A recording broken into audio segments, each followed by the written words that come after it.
So we're going to begin the Bristol Selectboard meeting on Monday, March 13th, 2023. This is 7:05 p.m.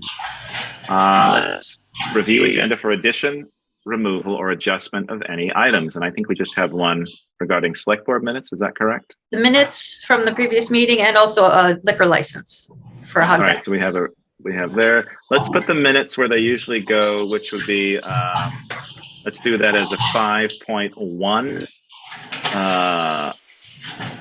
Is that okay? Sure. Minutes review. And then we do have accounts payable and any liquor or tobacco licenses, which we have one, so we'll make sure that we do that. And so these minutes are going to be for 03/06/23, correct? Which is essentially the town meeting minutes and the police district meeting minutes and just the short meeting we had at the very top of the at 6 p.m. All right, So that's an addition there. Anything else for addition? Not that I'm aware of. Okay, fantastic. Let's move on. Item 2, overview of Zoom meeting operation and procedures, rules for participation. Please mute your microphones if you are on Zoom and be recognized by myself, the chair, and potentially new chair as we go on. And I think everyone is muted because everyone knows how to Zoom. Let's take a look. So,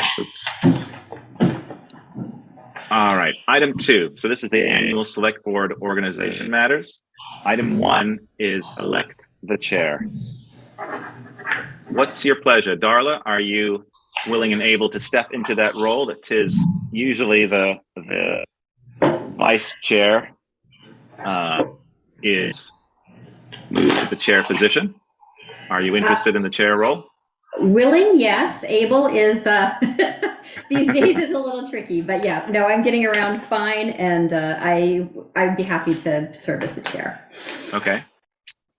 So do we go? I can't remember. Did we do motions for this? Is that correct? Yes. Paul? Okay. That's so, what Bill passed. Chair. All right. So Pika's made a motion. I'll second. Okay. And further discussion on the chair role, going to Darla. Hearing none, all those in favor say aye. Raise your hand. Aye. Aye. All those against, nay. Motion carries. Darla, you may take the hat and continue for myself. Continue the rest of the meeting. Is that correct? Sure. And I'll just change my select or my my title here in the Zoom. Thanks, Ian, and thanks for your time as chair too. You did an excellent job. Thank you. So we are called to order. We are on item number 2, which is the annual select board organization. We elected a chair, and the second item is to elect a vice chair. So I know in the TA report there was some background there.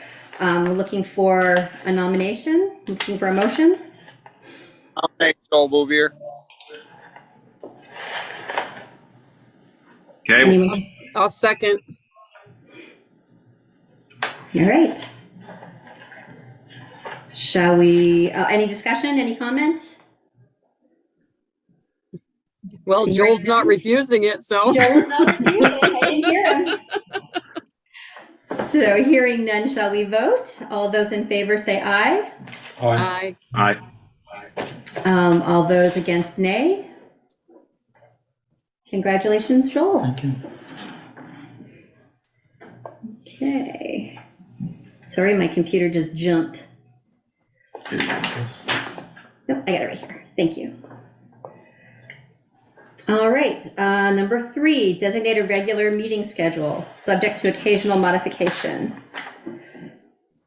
Valerie, do you want to review what we did in the past? I believe we switched last year to every second and fourth. Second and fourth Mondays with the occasional holiday that needs to be adjusted. I make a motion we continue with the same schedule. It seems to be working out very well. I'll second.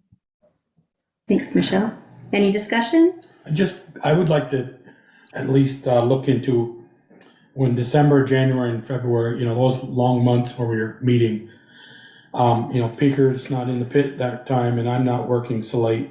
It's possibly just look, we used to go 6 o'clock, 4 months a year in the winter months. So we could get out before too late.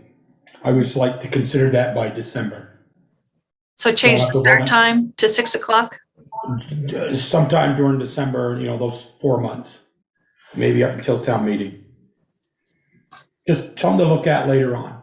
Do we have to vote on it tonight? I don't know, but. Any other comments? Okay, do we need to vote on that, Valerie? Ultimately, yeah, the regular schedule. Yeah. The regular schedule. So voting on the regular schedule of the second and fourth Monday. I almost said Thursday. All in favor, say aye.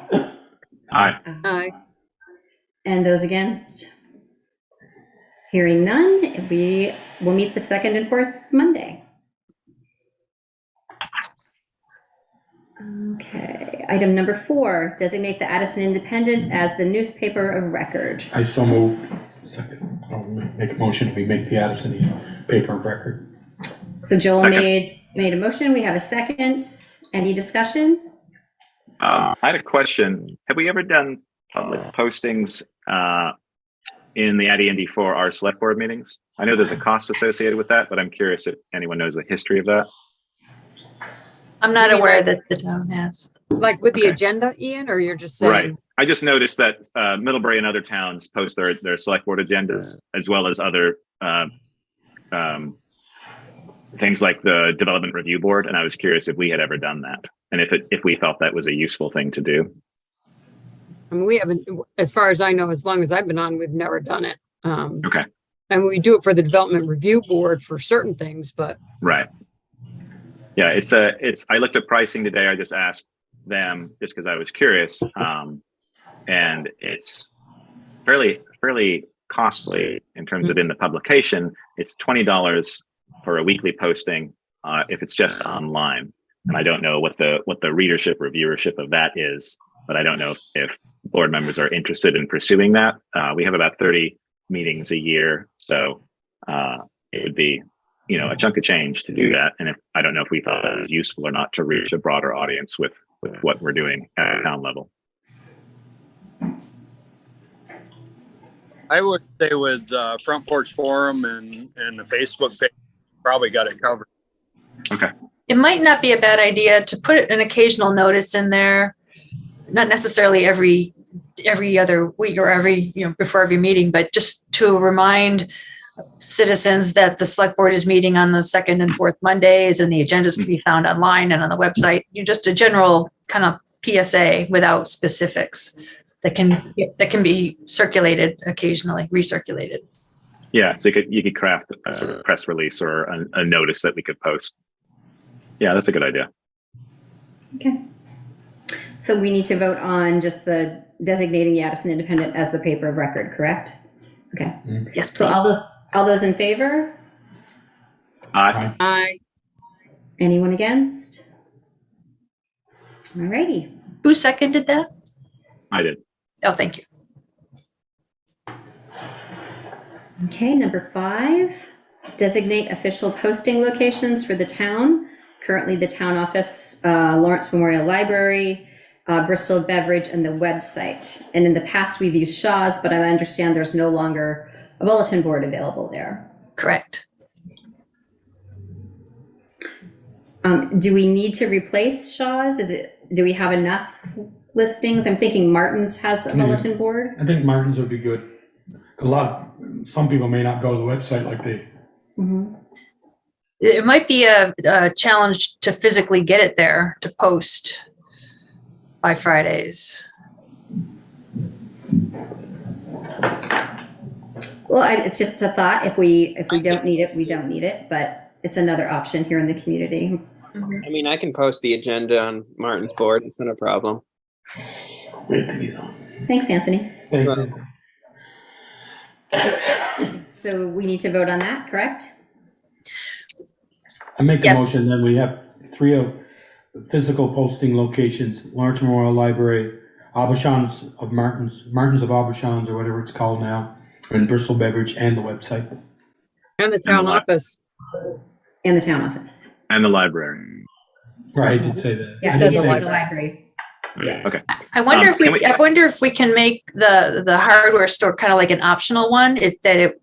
Because if it's designated as an official site, but things don't ultimately get posted there all the time. I just wonder in terms of being able to meet that every That's time. really- Yeah, I think Well, that's a good idea, but I didn't see the town office there. I just started reading Lawrence Memorial, but We're only I'll make that required motion. 3, right? Right. Correct. So, All right. Can we, Town can we, office, Lawrence Memorial Library, Abishans if available, and Bristol Bedridge. okay, I'll second that, and I have a question. Go Can ahead. so we talk about the website, can we add Front Porch Forum to this permanently? Oh, Just so it's there. I know that we do it, and we've talked about it before, like we have done it. I'm fine with not doing Front Porch Forum and Facebook. I know that Facebook's a little bit more difficult because only one person currently posts for the town. But Front Porch Forum, multiple members can post if needed, so it makes it a little bit easier. But I just like to add that to our list so it's always there as we go forward each year. it's a good idea. Okay. And so, Joel, I don't know if you need to amend that if you're okay with adding Front Porch I'm Forum. okay with that. Sorry. Yeah, I'll amend Okay. that too. Yep, I'm okay with that. Okay. Thank you, Joe. And I'll second that. I support that. Okay. Any other discussion? Okay, all those in favor, say aye. Aye. Those against? All right, moving on. Authorize the town treasurer's office to process weekly payroll with the select board approving warrants twice a month. So moved. Second. Okay, any other discussion? I just have a quick question, Val. Has there been, I know this would throw people up in arms, but is there any discussion about doing payroll every other week? I know I'm opening a can of worms, but I'm just asking. I know that there are a handful of employees that would strongly object. Oh, I know. But I'm not aware that it's been discussed Okay. lately.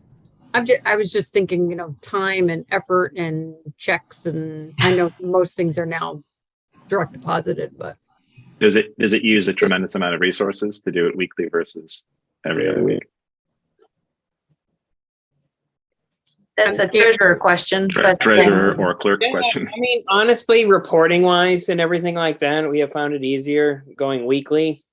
It took significantly more time, according to Peter, during the switchover because of how you need to report certain things. We'd need to change our entire structure again in order to just try to figure out if it would be more beneficial. But it takes me only between 2 and 4 hours to see how if it's complicated, closer to 4, like we have the fire department and everyone else. But it's only 2 to 4 hours a week, which would probably make it a day for.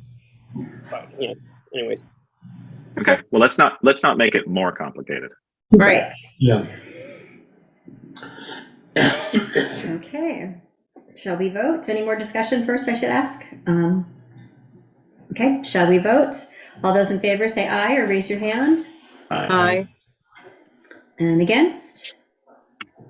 Okay, ayes have it. I'm gonna leave. Bye, Everybody Peter. be safe. See you. Goodbye. Have a- Enjoy that have a good poll. night. Okay, number 7. Review of select board rules of procedure. So hopefully folks had a chance to glance at the document that was adopted back in 2021. It's the standard fares of meetings, the open meeting law, and just like we started tonight with the overview of being recognized by the chair. One of the things I want to point out, I think I do this every time, but I just want to make sure that folks are aware regarding email. I think it's worth drawing attention to the use of email to carry out select board business. It's okay to use email for organization, coordination kind of things, and for sharing documents, but it's not okay to use email to actually conduct town business.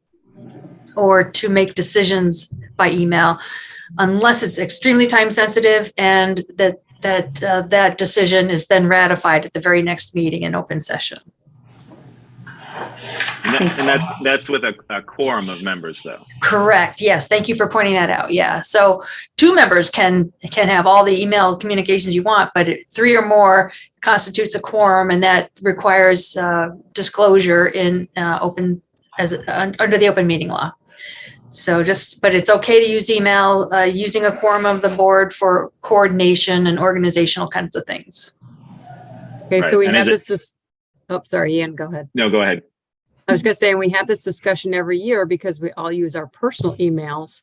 That then that whole email is subject to Disclosure. Yeah. Yeah. Well, I'm working hard. Hardly working. No, I'm working on updating that. So hopefully, if we start to improve IT sort of structure in the town offices, we can hopefully adapt as our other towns around us have, by having individual emails for select board members and for other department members as well. So, and the town has been working on that over time, but I'd like to see that accelerated a little bit. I'll be working on that this year.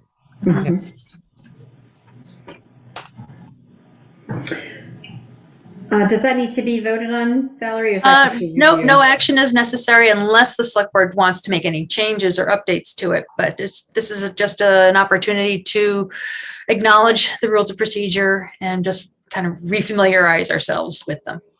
Yeah. Alrighty. So moving on to number 8 is a review of the conflict of interest policy. And the same concept applies here. This was adopted back in 2012. And standard stuff, hopefully a lot of the conflict of interest stuff is common sense. But one thing it's also worth repeating is that in a small town where a lot of people wear a lot of different hats, there's quite likely going to be some level of conflict of interest at some point. And it's not that it's absolutely prohibited, where people have to completely exclude themselves from certain things, but in instances where that's not practical or possible, then disclosure is the thing to do, to acknowledge in open session that a conflict may exist or does exist, and kind of get the read of other members of the board and members of the public. And if the members of the board and members of the public are okay with that disclosure and are comfortable and feel that the person who has either an actual direct financial conflict or perhaps what's the word I'm looking for, a preformed opinion about something. But if folks are comfortable that the person can act on the particular question objectively and fairly, then it's possible to proceed.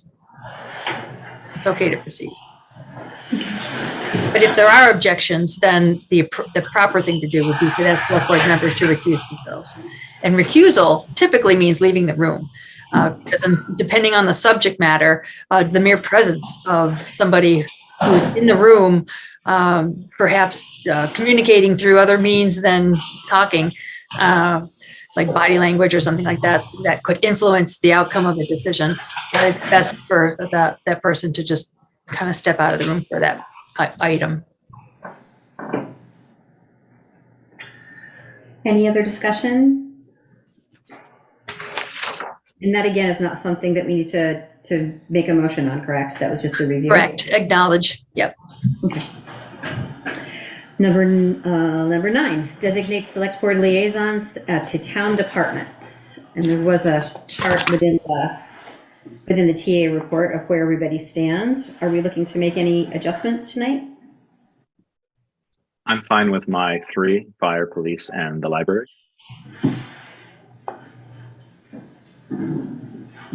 Not fine with mine. Yeah, I'm fine with mine.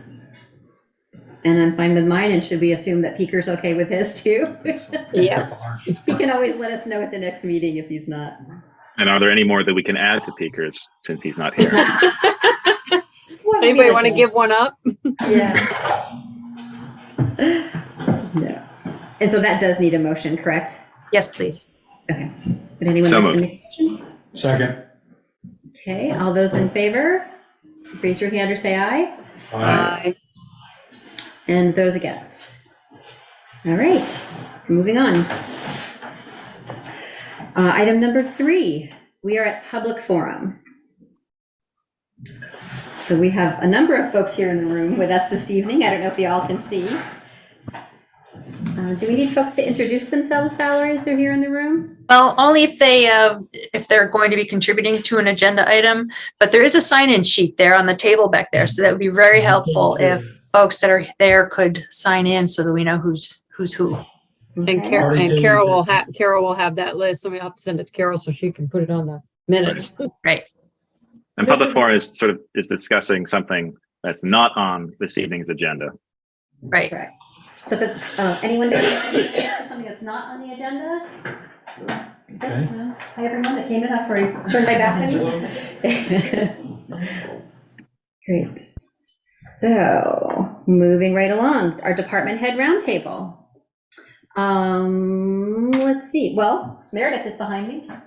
Yeah, so for the Bristol Recreations Department, I will be introducing my friend here, Zach, but for events and programs, March 25th, we're gonna have a contra dance, which is pretty cool. April, we've got some clay studio programs for the week of spring break. Hopefully some swimming programs will be added. Theater is back in Holly Hall. And gosh, I just had a run of 4 days solid of rentals for the Holly Hall, different parties. So the rentals are up for the buildings. That's great. People want to gather again. Yes, they do. Great. Great. Thank you, Mary. Bruce? Nothing new, just the usual. Just the usual. Okay. Thanks. And that's it for in the room.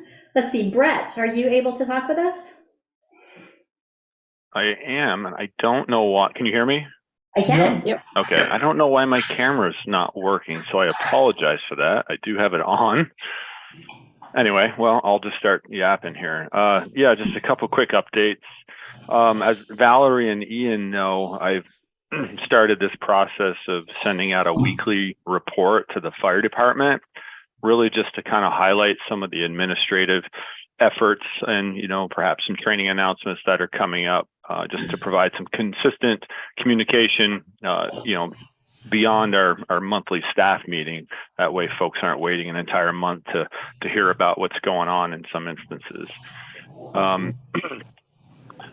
I provided just this last Friday just an overview of what happened at town meeting as it pertained to the fire department, and certainly I think I can speak for the entire fire department when I say we're extremely pleased and certainly appreciate the select board support and the support of the taxpayers for our annual operating budget and our annual appropriations.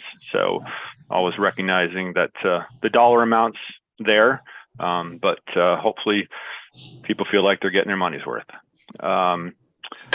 Let's see, we have at our April 5th meeting, we have a stock fire truck. It's a demo unit. They call it a quick attack unit that's coming here from New Hampshire, just so everyone can take a look at it. This is a possible future vehicle that will replace a couple of our smaller vehicles. And kind of along those same lines, I don't know if Valerie, if you can answer this question, but will the select board be revisiting capital equipment plans? I had submitted a revised plan during the budget season, and I know a question came up at town meeting, and fortunately I had my laptop with me, so I was able to inform the individual who asked the questions about our appropriations and what they were for. So I was just curious if we might see that information on the website in the future. Well, sure, that can be put on the website. Refresh my memory. Was the capital plan actually reviewed and discussed by the select board, or was that something that hadn't been done yet? That hadn't been done. Okay. The next agenda, the March 27th agenda, is filling up pretty good. So perhaps I'm happy to wait till April. Yeah. 10th. And I say that only because, well, I guess I'll ask you now. So I'd like to be considered to be on the April 10th agenda. It'd be great to be able to talk about that evening. Perfect. but also we established a working group last fall at the fire department. This group of 5 persons has been looking into a training prop. And this prop, we would potentially, we would like to have it placed on the town's property over at 79 West Street. So they have put together a very excellent presentation, which they have shared with the fire department over the course of 2 months. I know not the working group leader, but a person on that working group who helped put that together intends on sharing that document with you all prior to that meeting, so you have an opportunity to look at it and be prepared to ask any questions you should have. So I don't want to get into the details because I really don't want to steal their thunder. They've done a tremendous amount of work, and I can say with, there's pretty great support. I'd say we have 99% support at the fire department for this initiative. So that's pretty exciting. So I'll just leave it at that. What else? Back on February 27th, I know Bruce, myself, Will Elwell, who was the deputy chief of Bristol Rescue, we all were invited and attended a tabletop exercise at Mount Abraham High School. That was facilitated by Matt Tatro, who was like their school safety coordinator, but it was a busy room. There must have been 15, 20 people in that room, to include the superintendent and the principal. They had a scenario. It was a school bus fire, during the pickup at the end of the school day. So it was just really great to sit in that room with all those persons and talk through, what everybody's roles and responsibilities are. I mean, they have requirements they have to meet, which is why they did this, but it's always good to sit down at the table so everybody has a good understanding of what each person's role is when they arrive at such an incident. On Saturday morning, March 11th, we had an opportunity, the fire department and Ian joined us to walk through the firehouse apartments.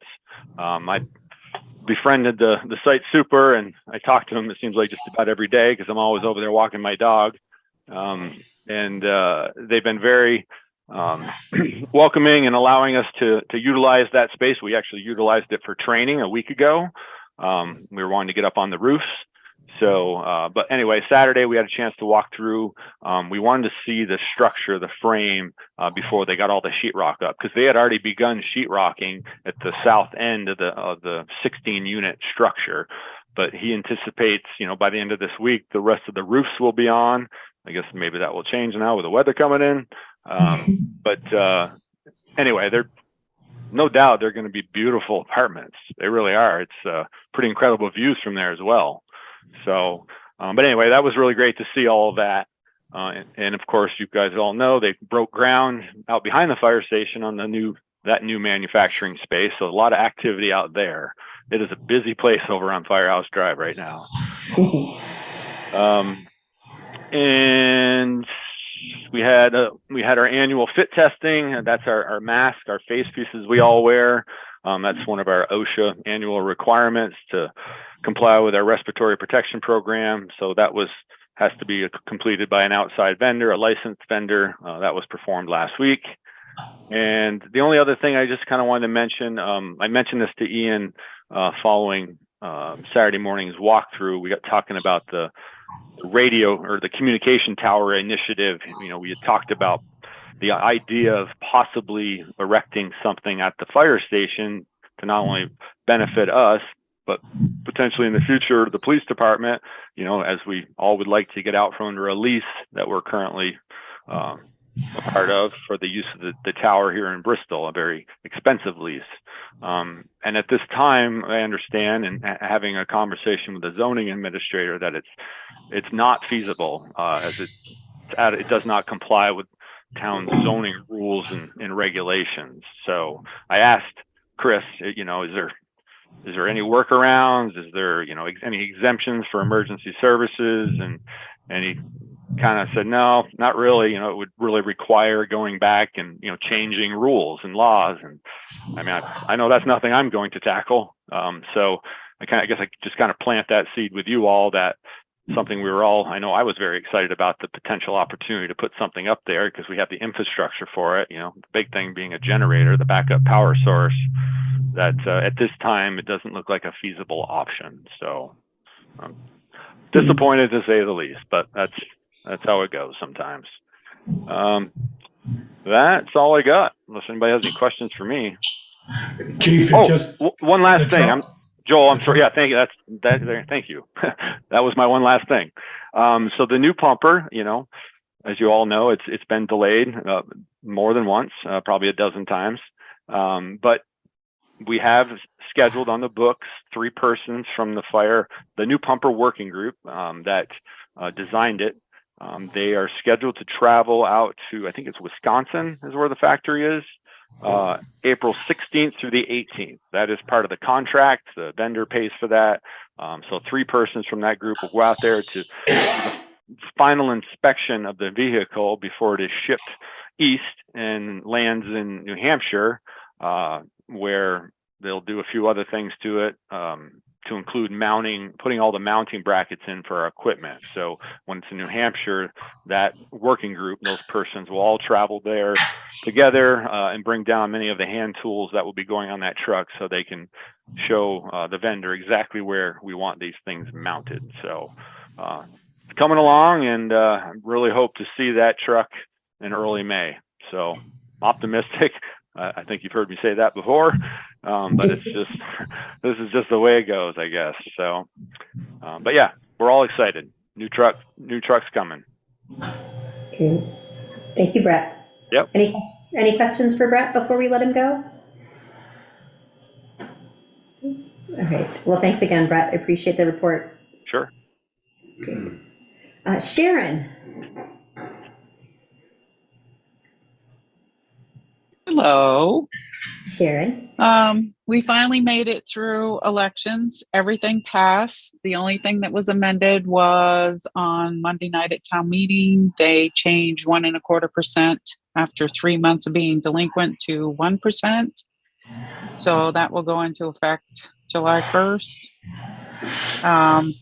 Overweight permits are in the house. They're coming in fast and furious. Dog licenses are due April 1st.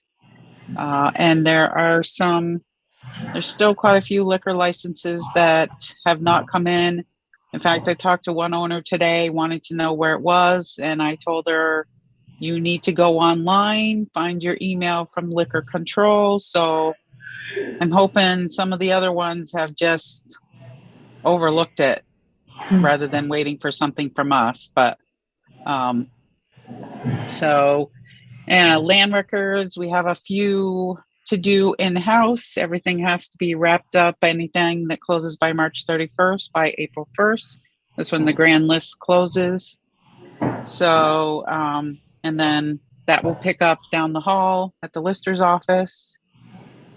I think that's about it for now. Of course, don't forget, taxes are due next month, April 15th.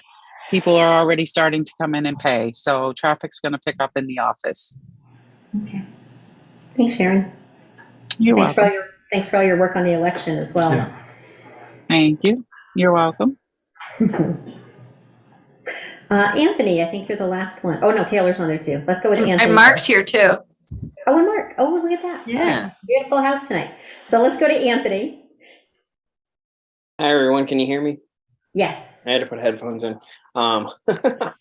So a little bit about what's going on in my office. I've been working closely with Bruce on the police grants. We've submitted all of our financial reporting so far. Another thing with payroll, I established department codes finally. So our payroll module and reporting will be a little bit more organized. So now we can look by departments. If you want to look at something in the rec, you can just look straight up rec. You don't have to individualize everything now. Another thing I've been working on with Sharon, water reads are starting, and we are trying to switch over the water reading software to another computer. And I think that's really the crazy stuff going on.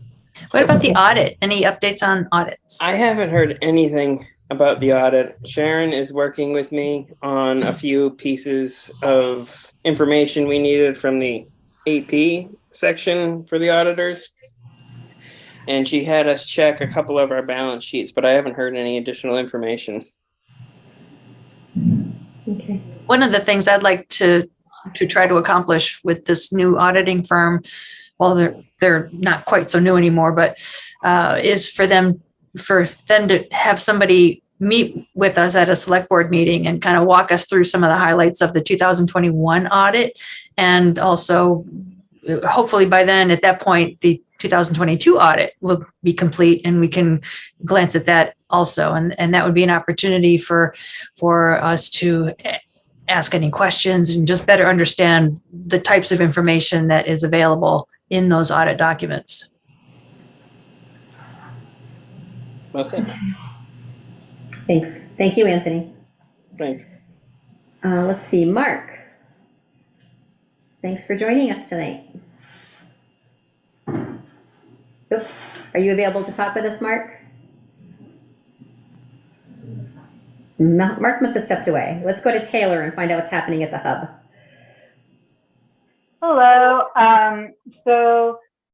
Everything's kind of staying track. One of the really exciting things is that we had the washer and dryer installed, which is really excellent.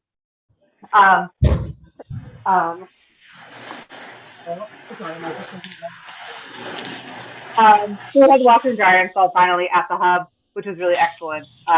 That was done, we purchased that back in September or October, and it was completed in partnership with Jackman's, Irwin Electric, and White Dog Construction. Chuck Richardson, our forever Angel coordinator, made sure that happened, which is really excellent. So we're now excited to have a washer and dryer. Hasn't been utilized a ton, but we're, I think as more youth get used to it, it's going to be a resource that folks can use to wash clothes, learn to wash clothes. We can do it to like wash rags and things that we have around the hub. It'll be really great. If I could just quickly jump in, it's hard that the audio is a little hard to hear. Or are you talking about the washer and dryer that were installed? Yeah, I'm sorry about that. Here. At least it's for me anyway. I don't know about others. But. It's a little tricky, yeah. Oh, I'm sorry about that. Here, let me just. Is this? I think if you're just a little closer, Taylor, is this better? It sounds a little better. Yes, you may want to. Yeah, just switch your microphone. I think it might be your mic in your headphones. That's what I just did. I just switched it to the computer. So this is better though? That is better. Much better. Excellent. Oh, yeah. Okay, cool. So I was just talking about the washer and dryer. We got it installed in partnership with White Dog Construction, Jackman's, and Irwin Electric. They worked together to get that in, which was really excellent. Other than that, we've just been pushing ahead. We're still in partnership with ELP. So Mondays and Wednesdays nights, we have late night hours funded through ELP. I'm working on a grant right now with Meredith for some stuff over like in partnership with the rec department and the hub.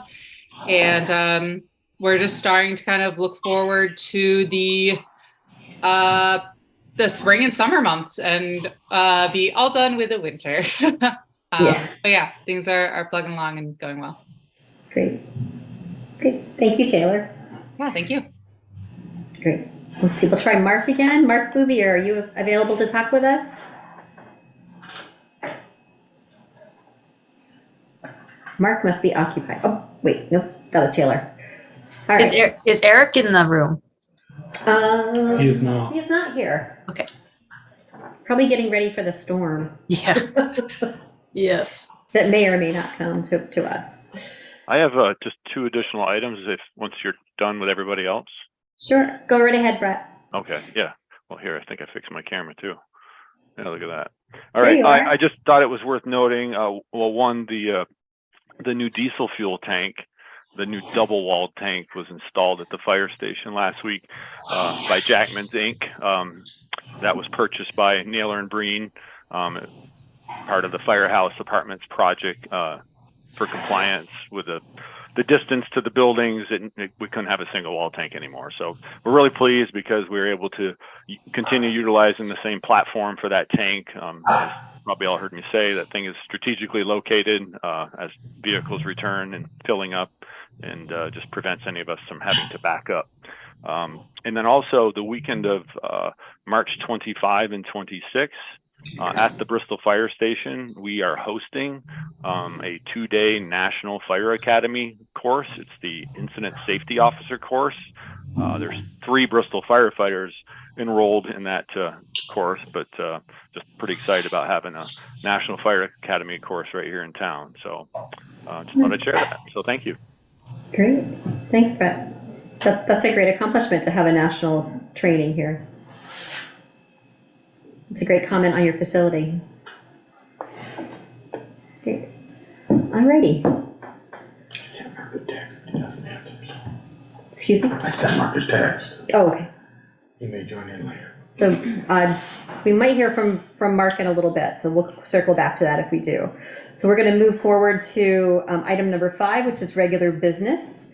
And number 1 there is consider Bristol Recreation Department Coordinator Candidate. So why don't we ask you guys to come on up? Here. Joel, can you grab another chair so that they can have that? Sure. Mark's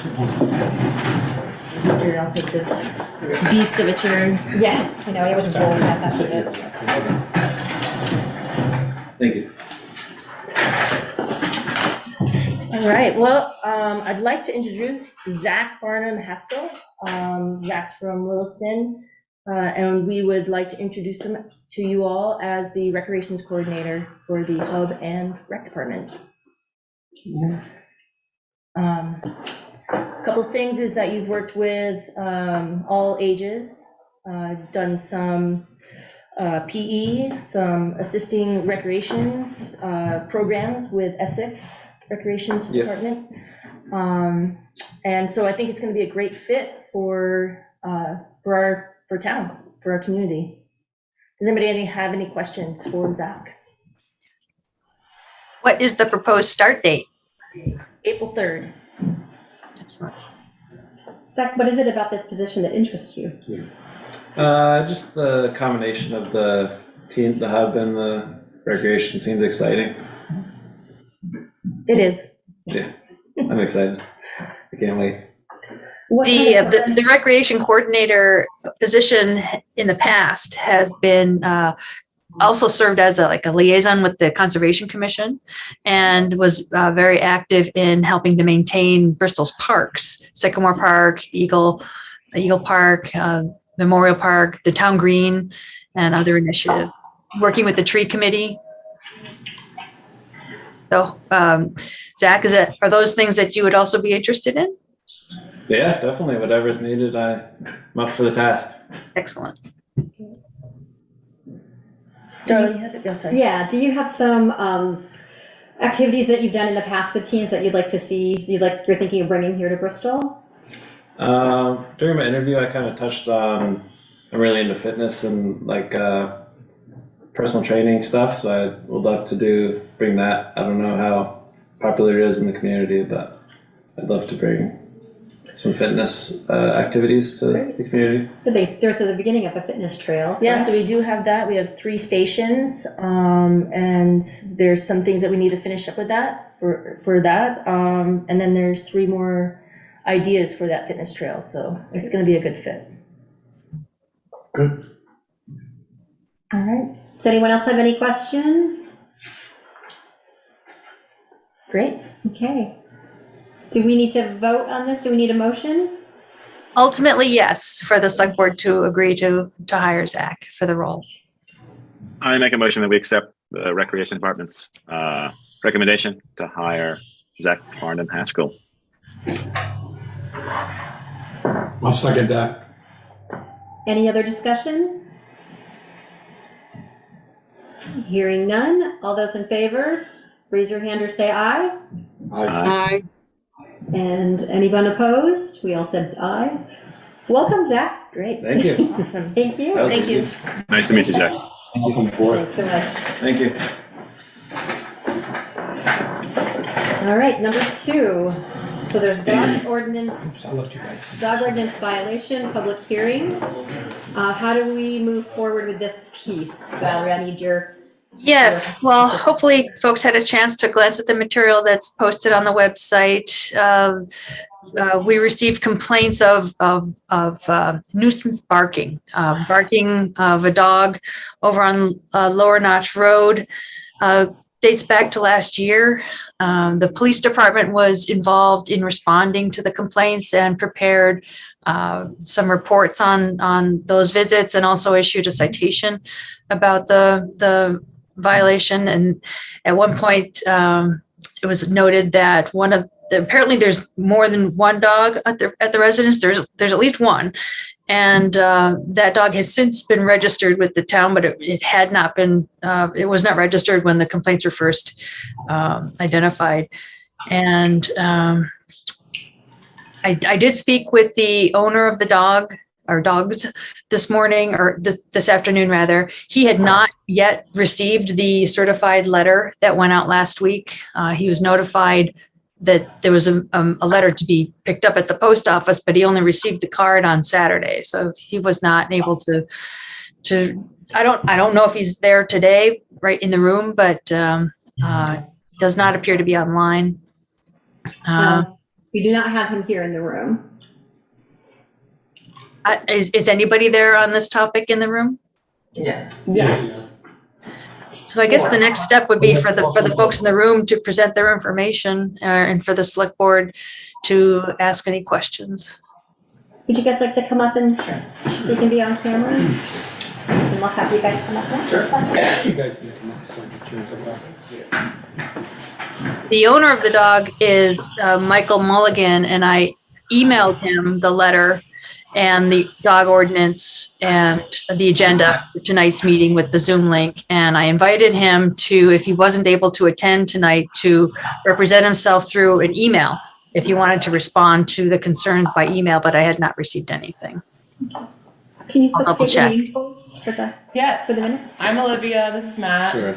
Matthew Bryan, for the property owners at 1908 Lower Notch Road. Great. Can you just tell us your experience with what's been happening? Sure. You wrote something. Okay. Yeah, so we bought the property at 1908 Lower Notch Road in October of 2021, and this has pretty much been an issue almost every day since the day we bought the property. The barking usually starts early every morning, and there's been numerous occasions the barking has continued through late hours of the night.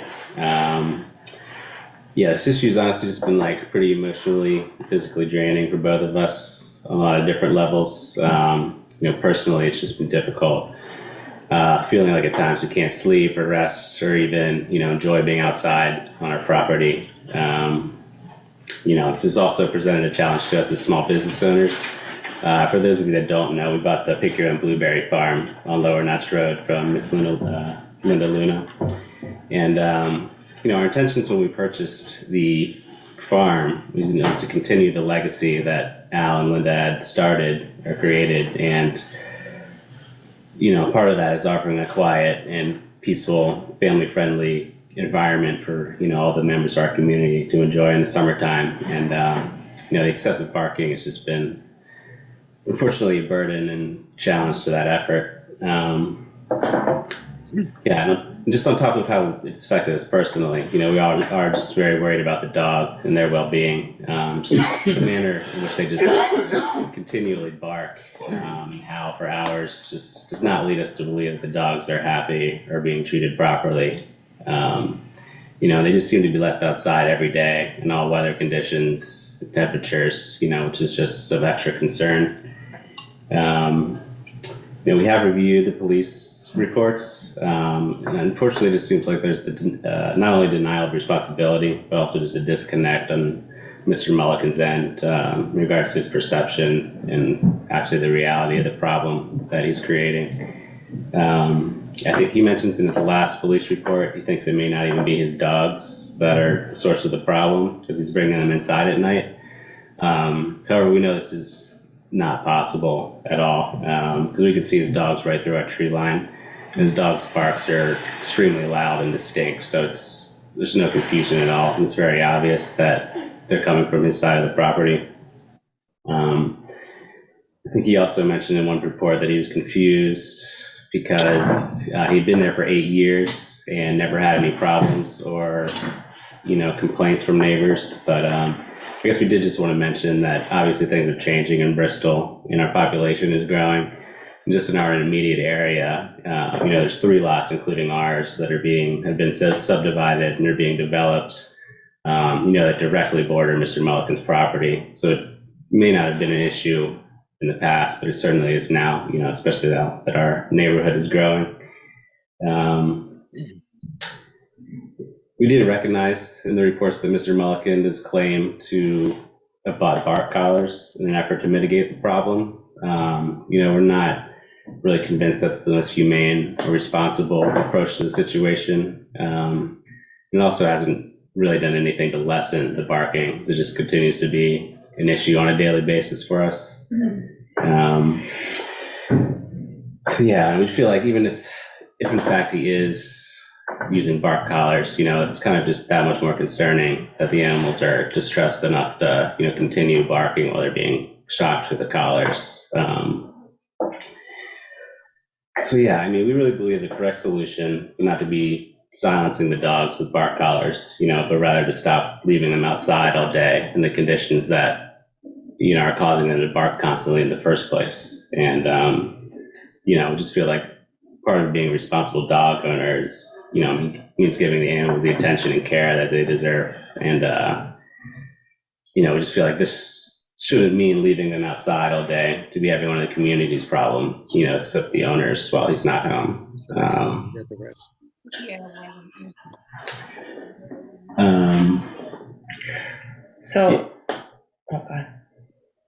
No, the last thing I had to say is, we are the ones that kind of stepped up to be proactive about this issue, but, we do have other neighbors that hear the barking and share our concerns. A few of them that are here today in support of the issue. And, it's not only neighbors, but friends, families, customers, and visitors of the farm. We have to have this discussion with, so just countless people that we've talked to that are, share the same concern about just the nature of the barking. So,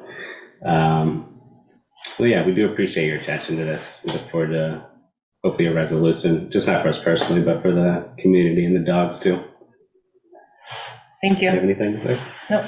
And you said you can see them through a tree line. So is it like when it's not winter, when there's leaves on the trees, is it still an issue? Do they bark just because they can see people, or do they just bark because they're year round? distraught? Yeah, it's been it's just easier to see, years, more clearly when the trees drop. But they seem to start barking like what we presume is like when he leaves first thing early in the morning, and then they'll just bark for like several hours usually until they like exhaust themselves, and then it'll be just kind of throughout the day. And then So they not running, but they're just not just. there's a barking. yard, But do you have them chained all day or hooked all day? Fenced or They're They're fenced. fenced in. They're fenced in. So it seems like they're just I like, know where the Linda's property is. I worked on that many years ago for Alan Linda. So their place across the road, where the dogs Linda's are. old dad's house. Yeah, it's old house. I know where that is. That's right adjacent, right? Yeah, exactly. It's towards the south, towards this way. Yeah, exactly. Mhm. And there's a new neighbor in between ourselves and them, and he's building a house there too. If I could interrupt quickly, I checked my email just now and saw that he did reply, acknowledged our conversation this afternoon, and he planned to participate tonight by calling in. And I don't see that he's called in through the Zoom link, but instead he tried the town office number. So I don't We haven't think. heard it ring, Valerie, but that doesn't mean it has. Right. Right. So I don't know how best to connect him other than somebody calling him on his cell phone number, but I don't know if that's an option. So we've had, He wants to call my cell. He's more than welcome, and I'll put it on speakerphone if that's what you want to do. I can in the chat, I can text his number. So would somebody be willing to give him a call? thanks. Yeah, I can call him if you want. So while we're waiting, we can have you guys, if you'd like to tell us your experience. Sure. Just here today. Bruce, he stated in the letter that he doesn't even know if they're his dog, but you've been on the property, you've been verified that they belong to that owner. You can have a seat, sir. Okay. We can verify that we've been there, and there's 2 dogs at the time that we went. And they barked when we came in the yard. Okay. Other than that, I can't say we've sat there to listen to see if there were any other dogs barking in the area. So we have another person who'd like to tell us their experience. Oh, sorry, Ian, did you have a question? Or I was just going to ask Bruce. So Bruce, it looks like from the report there have been 3 instances of the Bristol Police Department visiting the property and issuing a citation. Is that correct? You've Yes. done one, and then Josh did 2? Yes, that's correct. Okay, thank you. So sir, if you'd just like to state your name, please. Sure. My name is Kevin Holm Hansen. I'm a neighbor. Hi. Yeah, I'm a neighbor, and I live at 1835 Lower Notch Road, so it's across the street from these guys, Matt and Olivia, and Michael, and Mark. So I'm about 2 lots down, and then across the street, and our driveway is pretty long, and it's not uncommon to hear Michael's dog barking. I don't keep track of when it is or anything, but the dog will bark for long periods of time. It sounds like it's a big dog. I can hear it clear as day, and the dog doesn't sound happy. I mean, I've been lucky enough to have a dog for most of my life, and to me, it's concerning. The dog doesn't seem happy, and I mean, I know people that have had dogs, huskies or whatever. They leave them out 24/7, and the dogs are accustomed to it, and they're fine. This dog doesn't seem to be in a good spot.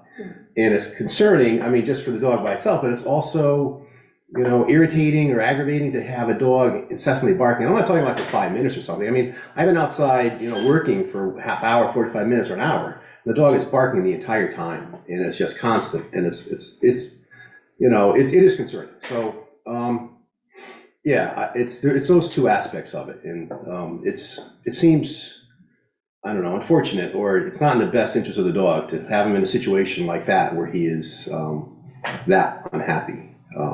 And I live a significant distance away, and I can tell that it is his dog. I mean, there's not anybody in close proximity to him that has a dog, and it's I would say it's 100% in my mind certain I know where the barking is coming from.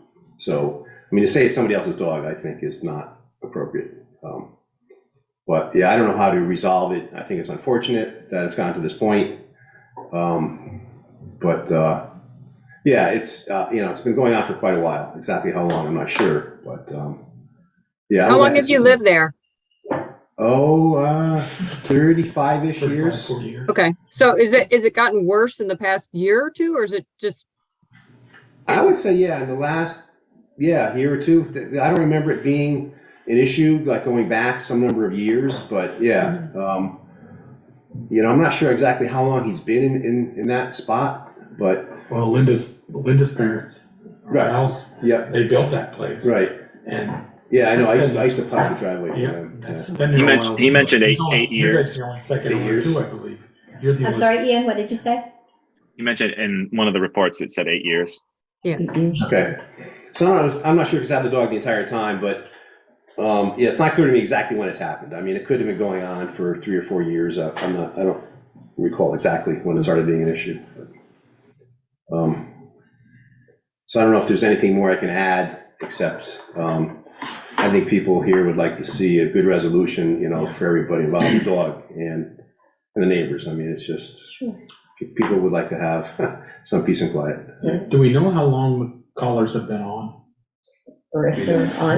Or if they're on, or if they're even turned on. They may be on, but not turned on. To me, I don't know. To say in the report, but nobody knows. Right. I mean, to use a bark collar, it's not making the dog any more comfortable. It's like it's still going to be uncomfortable, unhappy, but it's going to teach itself not to bark. Right. So it fixes And one problem. it doesn't even do that. The other dog complaint we had, Joel, remember they had bark collars and it didn't stop them from. The ones up north, the north end of town. Yeah. A few years ago. I would never try that approach. But is there any questions for me, or is there Any questions before we let this gentleman go? When you guys hear the dog bark, Can you hear when they're inside? I don't think No, so. I can't hear when they're Go inside. Yeah. When they're outside, it's clear as day. Extremely It's loud. like, And it echoes because we have the bluff on the other side, so it's just like. Is one of the conversations, he said that during the day, there was a door that was open so the dogs could go in and out to the area in the back. Yeah. possible. Well, thank you for coming in. Sure. Thank you. Are you part of this conversation as well? Not morally support. Gotcha. I just didn't want to leave you out. That's all. That's all. With regard to the dog collar, looking at the December 6th report 2022, he states that he's lived at, as I said before, lived at the house for 8 years with the dog, confused how the dog was suddenly an issue to someone, stated he has taken mitigation efforts such as limiting outside time and bark collars. So it seems like around that time, that's when he started to use the bark collars. And that was the second complaint or the second visit from the police department. Do we know if there's, so it sounds like was a single dog that was registered Reggie, but there might be a second dog. Can we confirm in terms of right now that there are two dogs there, or is it just one that is mainly the issue? When I talked with him this afternoon, he said that there is a dog that he watches for another person occasionally. So he didn't consider it to be his dog. And he said that dog is licensed in another town. But I suggested that if in fact that dog is residing at his premises frequently, then I don't know if there's, maybe Sharon could answer this. I don't know if a dog can be registered in more than one town, but if the dog is living with him more often than not, then I suggested he go ahead and get it registered. Yeah. He doesn't have to register in this town, if he's already registered somewhere else. We can just give him a tag. He can transfer it if he's going to be there all the time. But that's how the towns handle it. If it's registered somewhere else, we honor it here. We will give him a new tag and a license, but that's if the dog is living all the time here. Because we had another one where they were going back and forth. The dog didn't live here, but it was registered in the town it lived in, and it just came here for daycare a couple times a week or whatever. And do we know how many hours did he say to you, Valerie? The second dog, does he watch it only during the day or morning or? No, we didn't get that far into the conversation. I'm not sure it really has a lot of merit, but one will make the other one bark, but seems like it barks even when it's gone. He also mentioned, if I understood him correctly, that he installed a dog door that the dogs can go in and out whenever they want to. And maybe that's what Bruce was referring to, but apparently this is a new dog door. But you're not noticing any less frequency? Last week was pretty bad.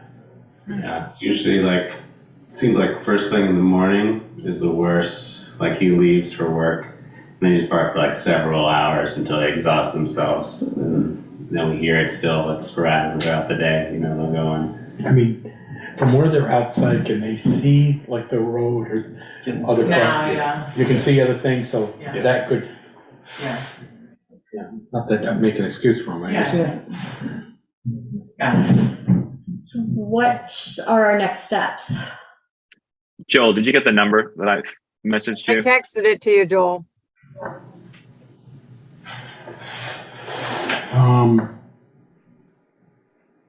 Yeah, I do have it. You want me to call him? It would be great. And maybe just very quickly recap some of the key points, but I think he's already familiar with the key points. Hold on. I just want to, Valerie, we were talking earlier about conflicts and interests. I don't have a conflict here. I just want it to be known by the board that I do work with Kevin, wife at the National Bank of Maryland, Joe Holanson is an employee of the bank. She's not a supervisor of mine, but I just want to let that known that she is an employee of a colleague of mine.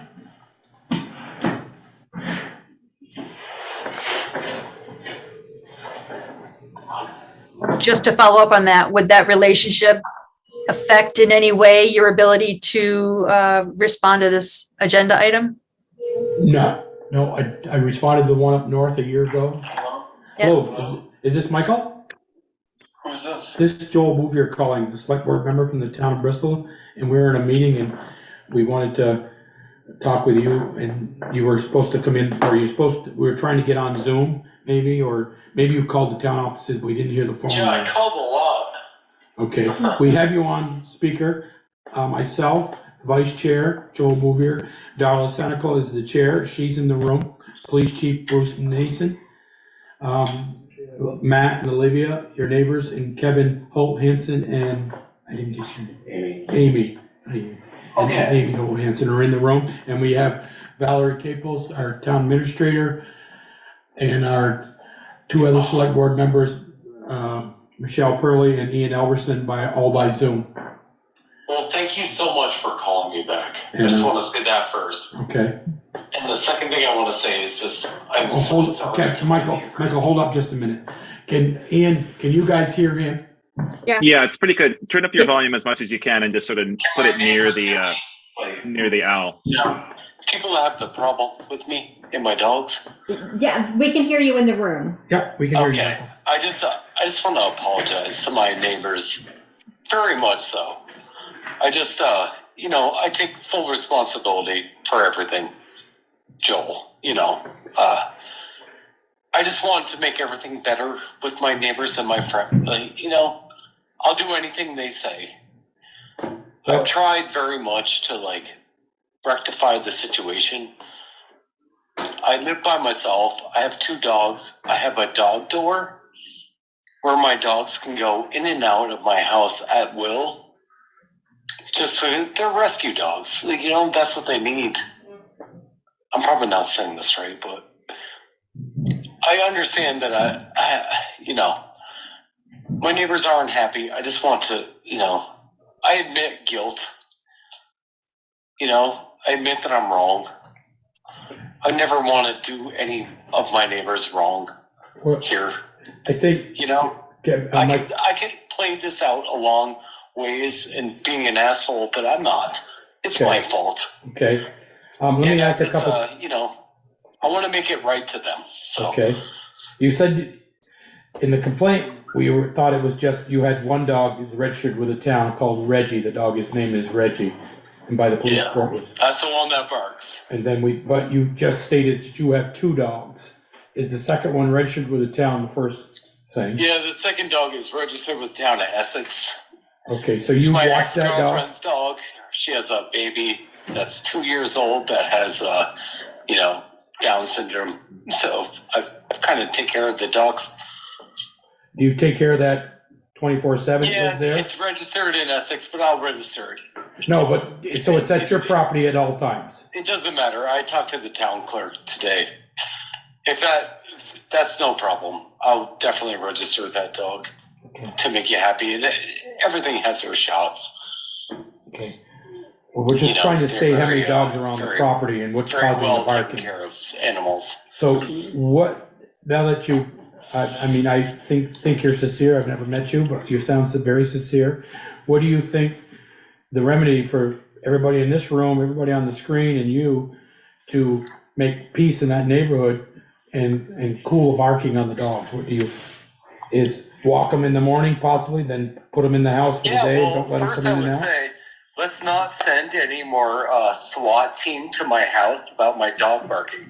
Well, I know our police officers in town, and Yeah, I would sent doubt a that they were the team SWAT. to my house But- for my dog barking 2 months prior to when the dog barked, and then 2 months after they sent a Nazi police officer to Well, my wait a house. minute. I'm not gonna allow you to call our police officers names. I don't think he works there anymore. Okay, well, whatever. But I think that. Okay, well, Okay, does no, he wait, come to Michael, your Michael, house Michael, dressed in don't hang up on me. SWAT team gear? Okay. Well, our police officers are dog wardens. We don't have a dog warden. We have turned that over to the. What do you got then? And we have police officers operating in a capacity of a dog warden to serve on complaints. If you had a party there or anything, or any of us had a party, and your neighbors complained about a loud party, or at my house had a loud party and the neighbors complained, that's who would come. We don't send the highway department for dogs, and we don't send them to the highway department for a loud party. The police have jobs. Sir? Huh? What is your name, sir? My name is Joel Bouvier. I'm a select board member for the town of Bristol. Oh, Joel. Hi, Joel. Hi. I'm sorry. I didn't ever mean to give you a No, I just wanted to here. keep this civil. I just Michael. wanted to tell. I want to keep this civil. I want to give my neighbors, like, I am to blame for the dogs barking. I take full responsibility for that. So you say And full responsibility for everything about my dogs to my neighbors, and I feel awful, and I'll do anything.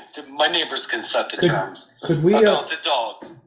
But like the town has not done very well here by me. We're answering the complaints of someone who's filed a complaint and sent us a letter. That's our job to do as select board and agree dog with my board. neighbor, and I've done I've never wrong met by them until the night they but just the walked town's in. done wrong by me. Well, that can be solved at a different issue, but can we at least say that for the next? No, we can't say anything. You have to talk to my lawyer now. Okay. Yeah, I'm not going to say anymore. I apologize to my neighbor. Okay. Could we try putting them inside during the day and relieve that? I have put that. I will do anything my neighbor can set the terms for me. Well, sir, this is Ian Albinson. I'm a select board member. We have your neighbors here. We have your neighbors here in the room with us. So if you want to talk to your neighbors, they're here, and you can talk to them directly. And if they want to set some terms or talk about that, this is the time to do it. Well, my neighbors can set the terms. They can do it now. I owe them that much. I take full responsibility for I feel horrible. We appreciate that. I really feel horrible. I really do. Thank you, Michael. Michael, it's very hard for me. I have a dog door. Like, I have to go to work all the time. My dogs can come and go inside and out of my house. I never mistreat my animals. They cost me a fortune. My animals cost me so much money.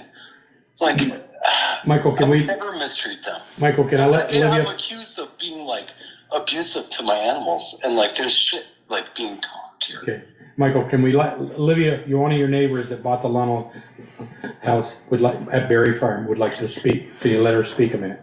Go ahead. Yes, I will, of course. Sorry, Daryl. We appreciate, your apology and your willingness to work with us. As far as the terms go, I thought maybe that would be something more that you work out between you and your dogs of maybe trying to figure out what needs aren't being met by them to lead to the excessive barking, because even with the dog door, and I appreciate that you've taken these steps, but even with the dog door and the bark collars, last week we woke up every single day by the dog, and so I don't think it's being as resolved as maybe you think it is. There's lots of going on here. Like what? Like what do you want me to do? I think it's really up to the town. Yeah, I think that's up to the 5 select board with our town administrator and I think the board will discuss it tonight and send you the other board members speak, if I'm speaking out of turn, will send you a draft letter saying this is what at minimum, the barking is, I have a little yelper at home, and when people come to the door, they yelp, and I have to tell them to stop. The police sent me when they came to my house. When your Rambo police came to my house and sent me they sent me a noise complaint, like a citation, which I sent in to the state, and I haven't heard my day in court yet. Okay. All right. Yeah, can we talk about? Do you have the citation there at the town meeting? At our select board meeting tonight. We have 3 citations. Town citation. You We see have it, it right? available on our. We have it available. Yes, we do. Yeah. Well, I sent it in. Where is my due process? When can I have my day in court? up to the judicial board or the bureau. They set the dates. We don't. As in, okay, our police chief is just, can you speak up, Bruce? The judicial bureau sets the dates for hearings. Yeah, well, you sent Nazi cop to my house first. Yeah, Who okay, issued the Michael. citation, who doesn't work at your police department anymore. And then the chief called me in January and told me you would issue me, I've got 4-hour notice till this meeting. 4-hour notice in a fucking... Excuse me, watch the language. Okay. Michael, I'm gonna ask you to watch the language, please, because this is tape. This is tape for the public. I'll Michael, watch my we language. understand I apologize. Michael? But I got a certified letter in the mail on Saturday, which I went and got this afternoon at 4 o'clock to tell me that there's a meeting here. And I get blindsided every single time I have to talk about my dog. Michael, we appreciate that you made Michael. the effort. I get 2 months, I get warning, I get citations 2 months after the incident. I get a warning or come here now. It's like 4 hours in advance. I mean, I feel like, come on. Okay. I can win this one, buddy. Okay. Michael, our chair would like to speak, so can you just hold up a minute? Then we've got an audience member that would like to say something, please. Michael, this is Darla. I'm the chair. I was elected this evening as the chair, and I just want to say that I appreciate you trying to call in tonight, and I appreciate you taking our call and telling us, your side of the story. So I want to let you know that you're being heard, and that we appreciate the efforts that you've made so far. So I would just want to say that I would, whenever the police call, or if anybody ever calls me, I will always call them back immediately. Okay, I would never shy away from anything like this. Okay. I never shy away from any of this. All right, we appreciate that very much. I just feel totally blindsided. Thank you for that. I understand, and I want you to know that we understand what you're saying, and we do have another person here in the room that would like to speak. Okay. Okay. Thank you. So, yeah. Hi, Michael. This is Kevin Home Hanson. I live across the street. I'm your neighbor. I just have some questions that might seem really obvious, but I think it might help. So you have a dog door. When did you install the dog door? Was it recently, like this week or months ago or a year ago or? Michael, I can't hear you. You want to come up? Sure. Thank you. So I'm sorry, I didn't hear you. Yeah. Can you hear me now? Yes, I can. Okay. Hi. So this is Kevin Home Hanson. I'm your neighbor across the street, and I just have some questions that might seem really obvious, but I think it might help. So you had mentioned that you installed a dog door. When did you install that? Was that recently or months ago or? I installed the dog door about 6 years ago. Oh, okay. And your dog, I'm sure, knows how to use it. Yeah, my dogs. Yeah. Okay. I have 2 dogs, 2 cats. Okay. They go in and out of my house. That's the only way I can live here. Right. I put that in 6 years. Yeah. All right. Good. Yeah. So one thing that occurs to me is sometimes when people have dogs that have behavioral issues, dog trainers can work miracles or do a lot of good. It might be worthwhile to think about that or explore that. Just trying to understand why if the dog can go in and out, and why would the dog bark? I mean, I'm not a dog whisperer. I don't know, but it might be worthwhile. I know. I guess I have 2 rescue dogs and 2 cats that are rescue, farm cats. And I knew I could never live how I do. I have to go to work every day. Yep. Like most. I leave early in the morning, and I had a significant other, but that's no longer the situation. And I had a significant other that worked from home. And then she's not here anymore, so I knew I had to do something. Yep. So I can't leave my dogs inside all day. No, yeah. I cut a hole in my house and put a dog door in. Okay. Michael. Too much expense to me, for their own well-being, man. I feel heartbroken if I left them in all day. Yeah, I'm not suggesting that. But I don't know that they're bark and bug the shit out of my neighbor. And are horrible. And I'll sleep though, and I can't even hear them bark. I don't know. My neighbor, I know. I know I'm wrong. I take the knee. You know, I'm not trying to be an asshole. Michael. I would never, you know, I want everything to work here. I want to be a good neighbor to my neighbors. You know, I gotta fight for my dog, so. Yeah, I think everybody wants to just have a nice neighborhood, right? Everybody, you know, everything is nice. That's where we're all on the same page there, so. So Michael. I don't know, it's how you feel. You know, I render to your judgment. Michael, you stated that you'd like to meet with us, the board. We meet every 2 weeks. If the board. Yeah, I'll do whatever. If we schedule something 2 weeks from tonight, could you attend? And not yes, I could. If you give me a couple hours in advance or a day or two. A couple of days in advance. Valerie, what do you want to? I'm sorry, I'm kind of taking over. It's up to the select board. If that's what the select board wants, we'll make it work. What does my neighbor want? The dog's not to bark from early morning until late in the evening. Yeah, well, let's make that happen. I think. Why don't you let the neighbors set the terms? They read a statement to us, and I wrote down the notes that starts early in the morning and continues most of the day while you're gone. They're in and out the dog door, and they bark late into the evening. That's still happening. It's still happening, and. Really? Like, when's the last time I locked them inside? Yeah. So they're saying especially first thing in the morning is when it starts? I need to talk to my neighbor. Like, really?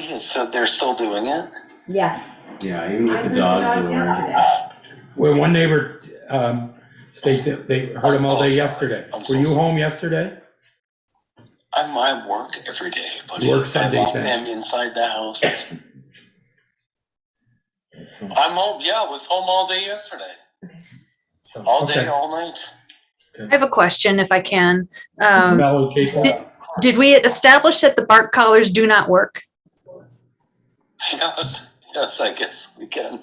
Okay. So the bark collars are on the dogs now? Michael, are the bark collars on the dogs regularly? Yeah, it's on this. Yeah. Okay, so it doesn't work. Yeah, it doesn't seem like they're working, for sure. Okay. I don't know. I just want to make my neighbors happy here. I don't know what we gotta do here. I can't give them away though. I mean, I've had these dogs for like 9 years. Yeah. Okay, Michael, the board will send you a letter through our town administrator, I would believe, and whether I would hope that we would consider continuing and at least hear. I mean, we've heard your side tonight by the phone. It's up to my neighbor. But it's up to my neighbor. The four neighbors in this room tonight. I don't want them mad. I want them happy. The four neighbors. I never want them to be mad. So it's up to them. Just talk to them. Well, we're talking to you now. How about the board does that? Well, we're talking to you now, and they would like just the barking to stop and be peaceful and somewhat in the neighborhood. I'll lock them inside all day long. Okay. I'll do anything for my neighbor. I have been very wrong. Okay. I just apologize. I'm sorry. If I could speak for the board, and I don't want to speak for the board, but this can go away if they stop barking, but it won't go away if they continue to bark. And we have to act as the select board. I never want. This is one of the worst jobs I hate as a select board member, to have to take a dog or do something. It's not your fault. It's my fault, you know. Okay. Thank you. Not bad dogs, it's a bad owner, you know, and I don't want my neighbors mad. Okay. I want my neighbors to sleep. Thanks for taking our call, Michael. Thank you, Michael. I will do anything to make this happen. I promise. All right, Michael, we gotta close this, and because my battery's going dead on my phone, it's giving me low battery. I'm sorry. Thank you. I'm sorry you guys have to keep looking. Well, and our town administrator, Valerie Caples, will be sending our results, if there's any tonight. Yeah. And if there's a follow-up meetings, we'll be contacting you. Okay? I'll bend the knee to the neighbor, buddy. Okay. It's up to her. All right. So Thank you. it's up to them. Okay. Thank you. Have a good Thank night. you. Have a good night. Thank you all for coming in and telling Yeah. us your issue. Appreciate your time. Yeah. Thanks for having us. You're welcome to stay for the rest of the meeting. if you like. Super riveting. Well, so we You can always. so we check still it need to out on discuss Zoom. this. I mean, there's a I couple of things. I didn't recognize you either, Ken. Thank you. What's that? So there's a couple of Sorry. things going on here. He's willing to accept what the neighbors want, but it sounded like, given his earlier comments, he's not willing to accept what the town wants. It's, as Bruce, Chief Mason stated, it is the town's decision of what to be done, and so we need to make a decision on that. I'd like to make that decision before the neighbors leave this evening, just so they have peace of mind. So, let's talk about that. Mm-hmm. Okay. He's had 3 violations. The barking still continues. It seems like he's attempted to do bark collars that haven't worked, and he's admitted that. He's suggested just at the end there that he would lock the dogs inside, but I don't know if that's a particularly good solution. It seems like it might cause more problem and more barking if there are 2 animals or possibly 4 animals inside together all day if he leaves the premises. Unfortunately, I don't see much of an option other than removing the dog that barks from the property. And I don't know, Bruce, what we're capable of in terms of that ability, given that he's had 3 warnings so far in a fairly short I don't period. think we can remove the dog. If the dog is being taken care of, they're being fed, they're being treated well, we can't remove that dog. There has to be a physical reason why we have to remove it, and that's because he barks all day long isn't a reason for us to. And he's not like the other dog complaint we had. He's not attacking a neighbor or anything like that. Right. Well, so is our only option asking him to keep the dogs inside? I feel like that doesn't leave us many options in terms of resolving the situation. I kind of agree with it, Ian. It doesn't give us a lot of options. I mean, I have a little 5-pound Pomeranian at home that everybody that walks by my house, he has to be in the window and bark at him. They can't hear him. But he's in most of the day. My wife goes home at noon and walks him and puts him back in. He couldn't be left outside because he'd run off. I think I want to give him 2 weeks, just 2 weeks. And if we continue to maybe with just going by and hearing the dogs or not from the neighbors, if he doesn't do anything, then I'm not going to say we're not going to get serious now. We just sent him a letter now, said the barking has to stop, or other actions will be, more severe actions will be taken. And then we can look into taking the dog. But if it's not been beaten or malnutrition or any of that, Michelle may be right there. I don't know if we can take him.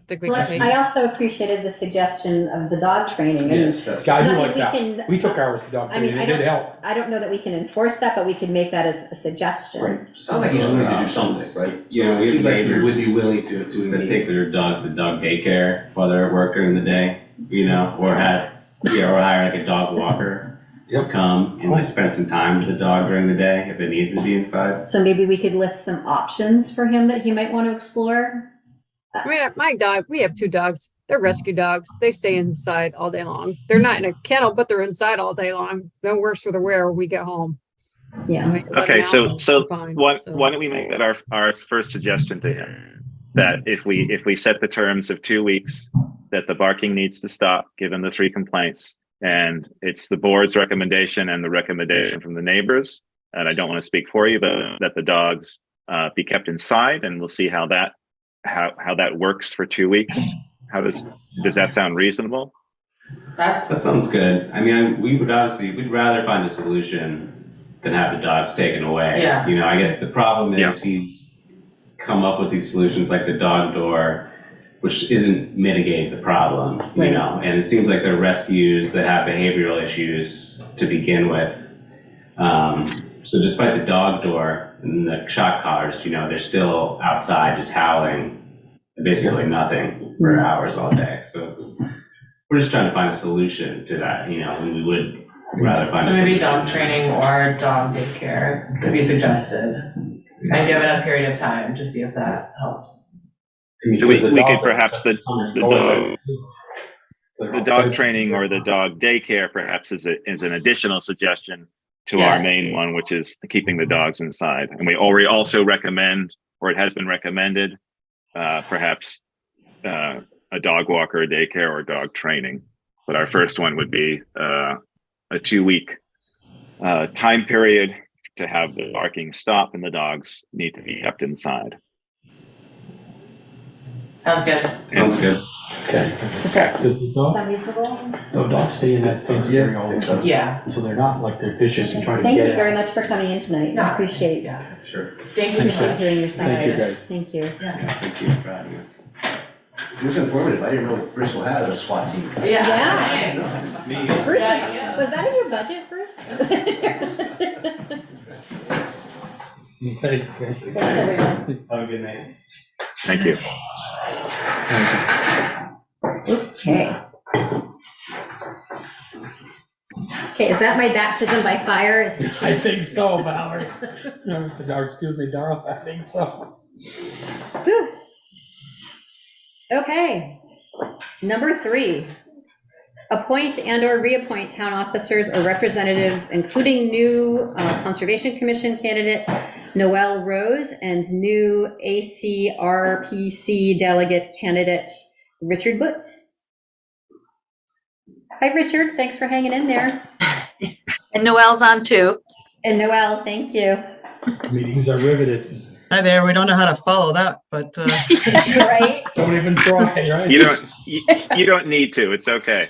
It's okay. My goodness.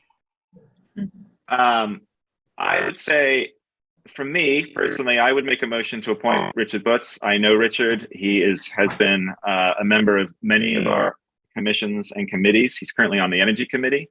He is looking for a position on the Addison County Regional Planning Commission. What's that called, Val? Appointee or delegate? Delegate. He immediately stepped up after Katie's call at town meeting, which was very impressive. So I make a motion to appoint Richard to that position if people are interested. I'll second it wholeheartedly. Yes, thank you.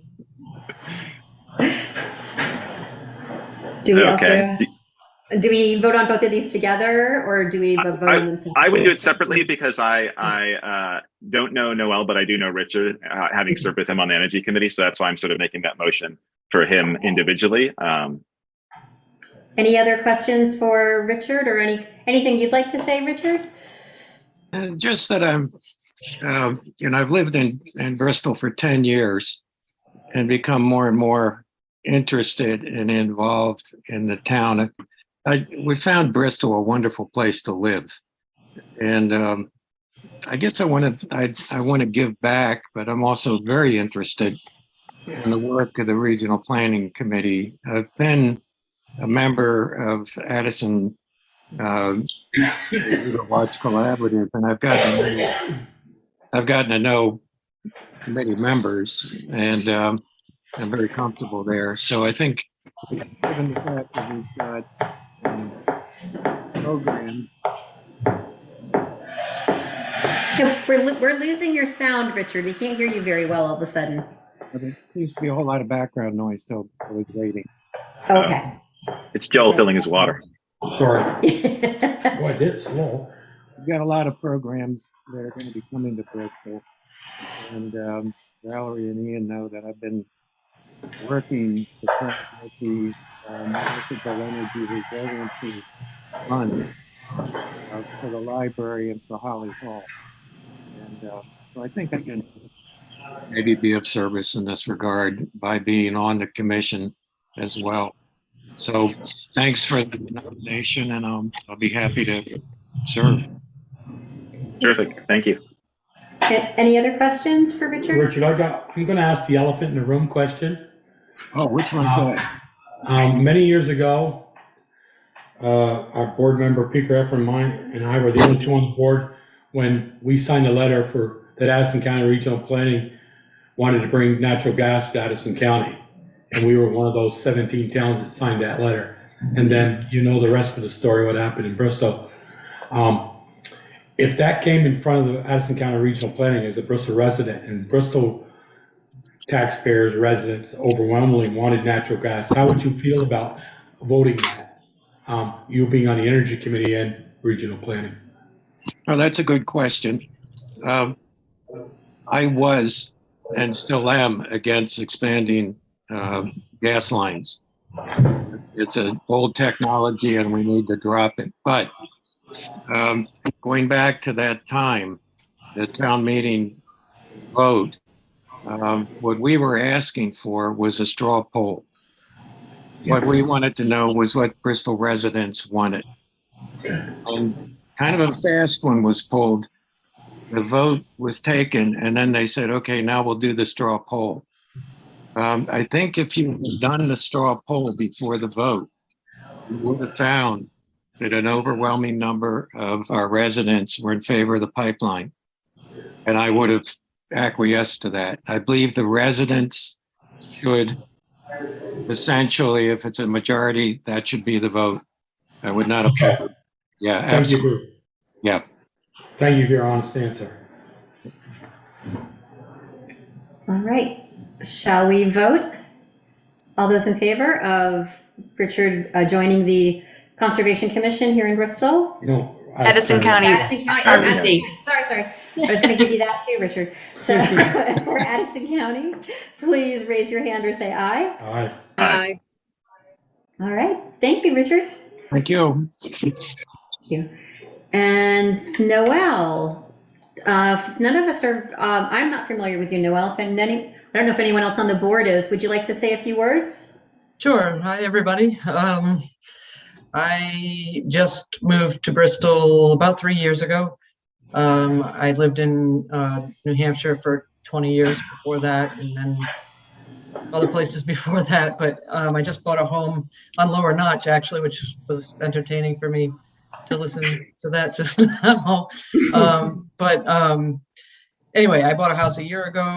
I love this town. I love the feel of this town and Vermont in general, Addison County, and then this town in particular. And one thing that is near and dear to me is conservation, is keeping the natural beauty of this place here. And what always drew me to Vermont was that the people here seem to live with nature and live with, what's already here versus trying to take everything they can from it. Where I come from in New Hampshire, not, anything against that or anything, but there's a lot of human taking, you know what I mean, out of the natural resources for their own, whatever, nobody doing anything bad, but just, you know what I mean, just really taking everything they can take. And here I don't feel like that. I feel like the people here, it seems to me, try to coexist more with each other and with the animals and with the trees and all of that. And that's so important to me. I'm so excited to find a place to live like that. And I've become more and more attached to it in just this short amount of time. And I would love to be a part of making that happen and making sure that stays that way. Just things like the town green, just being able to be there. I play in the Bristol band. And, it's just such a treat to be down there with everybody and just have people free to walk around and do their thing. And the more I learned about the Conservation Commission, about taking care of the parks, Sycamore Park and Eagle Park and all of that, I just can't think of a more important thing to do than try to help preserve what we have here, because it's not like this everywhere. It's not like this most places that I've been. I've lived everywhere in New Hampshire. I mean, in New England there is to live, and you just don't find it. And I just think it's a special place, and I'd like to be part of keeping it that way. Thank you. Sounds great. Any other? I make a motion. Oh, go ahead. Sorry. I was going to make a motion to appoint Noel Rose to the Conservation Commission. I know you've been attending meetings, and I've heard good things about you from Chair Carolyn Dash. So I'd like to make that motion. I'll second. Great. All those in favor, raise your hand or say aye. Aye. Great. Congratulations, Noel. Thank you. Thank you both of you for volunteering. We appreciate it. Yes. Thank you for volunteering. I appreciate it. Thanks. So on to the other items, the other positions that are open seats right now. Folks hopefully had seen the table that was online that listed the open seats, and we've heard back from a number of folks who are interested in being reappointed. We are still awaiting responses from a number of other people. So that's summarized in the table. And my recommendation would be to reappoint those folks that are interested in being reappointed. Who do we have so far? Would you say again? Didn't hear you. Who do we I was have so asking far? who do we have so far? Is the PDF the most recent, Val, or do you have a new? Correct. More Yeah, the recent PDF one? is Okay. the most recent. All right, so looking through that, we've got Kevin Hansen for the Planning Commission. Correct. And we have Kristen Underwood for the Conservation Commission. Yep. And Ron LaRose for the Design Review Commission. You can add me to that list. Okay, good. For that particular commission. I've been on that for a good number of years. Let's see. And then we have a lot of response from the Equipment Committee, Alan Clark and Ken Johnson and Randy Sargent. Fantastic. Yeah, we should have buttonholed Peeker while we had him. Well, he's put on that no matter what. He's ex officio, so yeah, Okay. I assume that he's still going to be part of that. Okay. My brother Peter saw me Saturday night. He said he wants to be reappointed to the Equipment Committee. Excellent. So. Cool. How are we? Just a quick question, just out of the list. The Emerald Ash Borer Committee officially finished their report, and that committee was going to be sort of transformed into a tree committee. Have you emailed members of that previous committee, or is that something that is still going to happen? The tree, some of the folks that were on the Emerald Ash Borer Committee have continued to meet, and some additional people have joined them. And they, I mentioned this in a previous report, that they consider themselves at this point to be an ad hoc tree committee. Yeah, so I met with them, I don't know, maybe 6 months ago, and they were still kind of going through their own organizational wayfinding. And they were meeting with a person from Middlebury, the Middlebury Tree Committee, or a chairperson, and trying to get a sense from how Middlebury does it. At least the members at that time were not inclined to go through the official appointment process in terms of terms and things like that. And they wanted to keep things more ad hoc at this point. Given that nature, is there a way that the town is able to follow what they're doing or be reported to know what's happening with that? Much like the ad hoc pedestrian and bicycle committee sort of came to us and presented different ideas. Would we do the same, ask the same of them, since we know it's an ad hoc committee? I think that's a good idea. A couple months ago, they did apply for a grant through the Vermont Forest and Parks Department to do a street tree plantings. Good. And that grant was funded. And they're in the process now of refining the budget and the scope of work for that. We don't have the grant agreement yet, but the select board did authorize submitting that grant application. Oh, yes, that's right. Yeah. So I think it would be a good idea. Josh, I can never pronounce his last name, or at least not yet. He appears to be the default chairperson. He's and John Swepston is also very active on the group. So it would be worthwhile for them to meet with the select board and provide an update. Josh Bohonic, maybe Something like that. Bohonic. Yeah. Okay, that's great. Okay, so at least we have a point person for that ad hoc committee Right. that we can reach out to and get an update. And I feel like, yes, especially if we'll be administering grant money to an ad hoc committee, we would definitely want to see what's happening and be able to know what where that money is going to go. Mm-hmm. Fantastic. And yeah, I'd like to work with you on that. The document, the spreadsheet I created to keep track of volunteers from Bristol who are on our committees and be able to track meetings and stuff like that. So this is a great start to update that. Ian, I don't know what's going on, but you sound like you got a frog in your throat every once in a while. Your sound I is do. a little funky. It's terrible. Is this? Yeah, it's a bit strange. Yep. See, you just did it. It's like you got It's a very voice- funny, Ian. One of those little That's- voiceover things. How many Hang on. tabs do you have open, Ian? Maybe we're being Zero. hacked. You sound like Zero. Lucy on. You sound like a Lucy on Charlie Brown. Oh dear. So Val, can we just make a motion to appoint those Yes. that have agreed to stay on? Yes. I'll make that motion. Second. Okay. Do we need to vote on that as well? Yes, please. All those in favor of reappointing all those aforementioned folks to their committees? Raise your hand or say aye. Great. Thanks, you. everyone. Okay. Item number 4, town meeting redo. Or redux. Redux. Yeah. Well, Redo. Reduction. Redo. the redo. Yeah. We got to sit through town meeting. The reduction. As I mentioned in my notes, this is just an opportunity to reflect on how town meeting went, for it being that it was the first time since the pandemic that we got back together in person. And if there are any parts of the conversations that we want to circle back on. Well, I think it went pretty well. I think we had a little egg on our face, and I think I wiped some of it off when I got home about talking about that 2021 capital, and we had it printed for 22, but it was 21. And I think those are things we're going to have to remember next year and do. I think it's really, Joel, I think it's really a clarification to get the understanding, because we aren't working on a current number. I mean, so we really don't, we weren't basing our appropriations on that current number. It was on the previous year's number, because that's all we had. Right, That's you're all talking we knew about we had.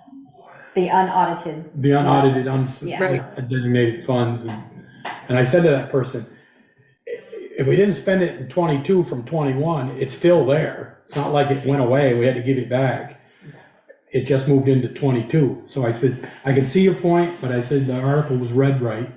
So. Right, I think the concern from some of the financial folks in the audience was that, if there was a problem and that money actually wasn't there. And I think that was the part that folks were having a hard time grasping, that we do know that the money is there, even though it's unaudited. And then another one that I spoke to, our former representative, that and I'd like to see if Anthony and Sharon and Valerie can work together on this. A goal of mine would be, under the next numbers 5, would be, he asked me the question, I said, I don't know the answer to that, is do we make money on interest and taxes? If somebody owes so much and you charge them 1 to 1.5% and then 4%. And I said, well, I know the 4% pays for, if they got to put an ad in the paper and that, they talk to the attorney and this and that. So do we have some kind of, Anthony, I don't want a long answer tonight, just something to think about. Can we track what we took in for interest on taxes collected, overdue taxes? I think it would be misleading, Joel, because it doesn't account for Anthony's time working out payment plans and the administrative part of it as well. But I said, I don't know the answer to that. Because he, next year, said, I'm bringing a motion to no interest. No interest. But then there's not, the problem with that is, and first, Darla, let me answer your question, because Anthony gets paid by the town. He's a salary employee, so this money doesn't go to him. This goes to the town. No. Right, I understand that. I'm just saying his time is spent doing that instead of something else. Right. But the no interest piece, I talked to Dave as well afterwards, and he wants to get rid of the penalty and the interest. Everything. And it's like, well, what incentive does anybody have to pay their taxes then? Right. If there's no penalty, why would you pay your taxes? Right. I mean, then you're going to make the town start doing tax sales. I mean, he made a comment about, well, that's the worst penalty ever, is to give them interest or force them to be in delinquent taxes because they can't afford to pay them. And he said the town can do a tax sale. And I was like, and isn't that even a bigger penalty? Because then they have to get out. Must have had the same conversation with the same person, because I did too. Oh, yeah. And I said that but I said a tax sale requires a lot of upfront money. An ad in the paper, a talk with the attorneys, and have the attorney draft the paperwork, send it to the taxpayer that's not paid. I says, where do you think that 4%, if we don't collect it, you and I as taxes, there's gonna be a line item somewhere in the general fund budget that says money to, or under legal fees, more, that's gonna be a budget line, it's gonna have to be increased. Well, So- technically, I think, if you do a tax sale, you can charge those back to the taxpayer. But if they don't pay them, and then you have to sell it at tax sale, that can become part of the fees. But it's still, there's a lot. I mean, there's a lot of work. I've done tax sales at our office. There's a lot of work to them. It's not easy and it's time consuming. I mean, we don't have to beat it up tonight, but that was one of my redos of town meeting. Am I still froggy, or am I actually being heard properly? You're better. You're good. You're better. Oh, good. Going to the 21-22, that was really interesting. I don't remember a town meeting where, and you folks probably do, where the use of unassigned funds was questioned as much. I mean, every year the town uses unassigned funds. I mean, there were undesignated funds before. I remember people questioning it that much. It was really interesting why that came up, and especially because it wasn't, even though it was 2021 instead of, or 2022 or 2021. I don't know what's going on with where. I'm not sure what's going on. The sound for everyone has been strange this evening. I think it must be a Zoom thing. Am I still bad? I just it's. I mean, this is not just. It's if somebody has a trait and they have a box in there. That's what it sounds like. Let me hop off and I'll hop back on. Maybe it says something here. Sharon, did you have something you wanted to add? You look like you had something to say. Well, I just want to remind everybody, which I was trying to get across at the meeting too, the 4% is a one-time penalty. It's not, it's just after the second one. So, when he was saying it's 20% for the year, it's just a one-time penalty. It's not, and my position has been, does the credit card company or any of your other companies give you slack? No. Why should the town? You're not paying your bills. It's like, other people in town are supporting these people that are not paying their bills. Because that's not the only thing that they get, but it's just, there's no incentive. If there's no penalty, no interest, there's no incentive to pay. Right. And I also feel like, knowing that, Anthony reaches out and tries to work with people, and, there are opportunities for other avenues before before or even during, when people are in arrears, that the town is open to the idea of payment plans and whatever else people can get on. It's not like we're just saying, here's a penalty, make it work. It's because I've had this, we've talked about this before in our meetings. I brought it up too. And, are we sort of kicking someone when we're down? And I understand now, it's exactly what you said, Michelle. What's the incentive for someone to pay their bill in a timely manner? I mean, most people will do it because they are who they are. It's what you do. It's part of your responsibility, but not everyone's going to do that if there's not a penalty. Well, it's just like a mortgage. I mean, when you take out a mortgage, you have a payment. You have a payment you owe, and there's interest on that payment. And if you don't make that payment and it's late, you get hit with a penalty. Yeah. I mean, this is really no different. But with a mortgage, if you're late every month, there's the penalty. That's right. Yeah, there is. That's right. We do have one home that will need to go up for tax sale. The gentleman died 3 or 4 years ago. We think there's a couple grandkids, but we have no idea where they are. His children are both dead. His wife is gone. But then the house just sits there. So we're going to have to do estate? We don't know. Not as far as we know. We don't know. And I've also reached out for other avenues to see other alternatives that we could use instead of trying to put this thing up for a tax sale. But it is looking like that is going to be a thing. for sure. And I don't know how we want to pursue that, whether it be on the sooner side, whether it be something more structured. Because, I mean, Sharon and I were talking, we're like, okay, the supposed grandchildren involved, are they going to come out of the woodwork as soon as we post this? Or is this thing going to be like, oh, okay, it's up. But then we need to also think, how long can we hold on to this house? How much is it going to cost? Is it a total gut job? I mean, there's a lot of factors. Being on the board for the Governmental Financial Officers Association for Vermont, this is a constant topic, and people are kind of like, oh God, financially, what do we do? Is it going to cost the town too much money? Are we going to end up taking a loss for it? So there's a lot of hesitancy over tax sales overall. Well, yeah, I mean, I know tax sales are a struggle, but you know, there's got to be a point where you have to almost set a precedent to say, we're not afraid to do a tax sale. I mean, if they know you're not going to do a tax sale, then people won't really pay their taxes. I can tell you that, like Killington, or well, Sherburne, Killington, whatever, they do tax sales every year. You know, they have condos and people that are second homes that they don't pay. They do tax sales every year. Yeah, we haven't done a tax sale since I've been here, 5.5 years. I mean, we're not going to be doing very many of them. No. No, but I'm wondering if this particular house might set like we are capable of doing this. We are willing to work with you through whatever struggles you are going through, as long as you are willing to continue to pay what you can. But if you can't, there is going to come a time where we can no longer shoulder this sort of like, we do need this money to function.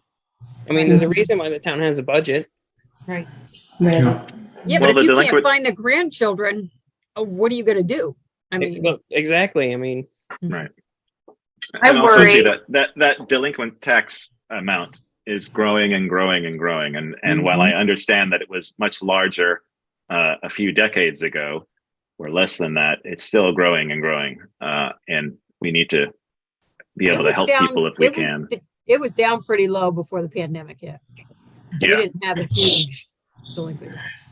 I worry about the condition of the property, and that the longer it sits vacant, it continues to deteriorate. And given the high demand for housing in Bristol, that it's a very unfortunate use of that resource. And that if it does become available at a tax sale, I wouldn't be at all surprised if there are bidders on it. Right. But even then, the owner, if that can be found, or whoever is holding title to the property, has a year to reclaim to it. redeem. Yeah. Right. But in the meantime, they can't do anything with it for a year. So right. the But in the sooner the meantime, it's better. just rotting away. Right. So going, sorry, Yes. No, Anthony, just go real ahead. quick. Have you called the probate court, the Addison probate, to see if an estate's been open? oh, that's a good idea. Actually, I didn't think about that. Yeah, I mean, if he died here, that's where I would call just to see if they've opened an estate. Oh, that's a good idea. Okay, I can definitely do that. Also, I'll just add, we have had a substantial amount of money over the last couple months come in for delinquent taxes. We've had like $80,000 in the last 4 to 5 months. Wow. Just with the VHAP program and the large portion that was the previous year, I think. Next time I run delinquent taxes, which should be actually, what is today, the 13th? It should actually be probably next week. So I should get a better figure for that. Because I know that you were asking about that, Joel, and just having it broken down maybe. Well, you whispered, Anthony, you whispered to Michelle and I when they were talking about those in the book. It said something, I'm going to figure a number. I thought it was like $153,000. Yeah, that's total. That's everything people owe. That's everything, not 1 year. That's everything. But that is up till April 15th. When the tax bills came out in September, we have 2 tax installments. Is that part of that 153? If it all got paid before April 15th, they're paying it on time. Is part of that report, that amount of money is good until June of the end of the most recent FY, so 22. That's what it But was. out of that 153,000, how much of that was the second payments of the year we're in? I would have our current year. It's not. None of it. None of Then. it. Oh, okay. I mean, Then- usually you don't really try to read that figure until the second payment, because we do have a lot of residents who do pay all at once towards the end of the year when they make a large majority of their money. And Yeah. Yeah. Okay. All right. Thank you.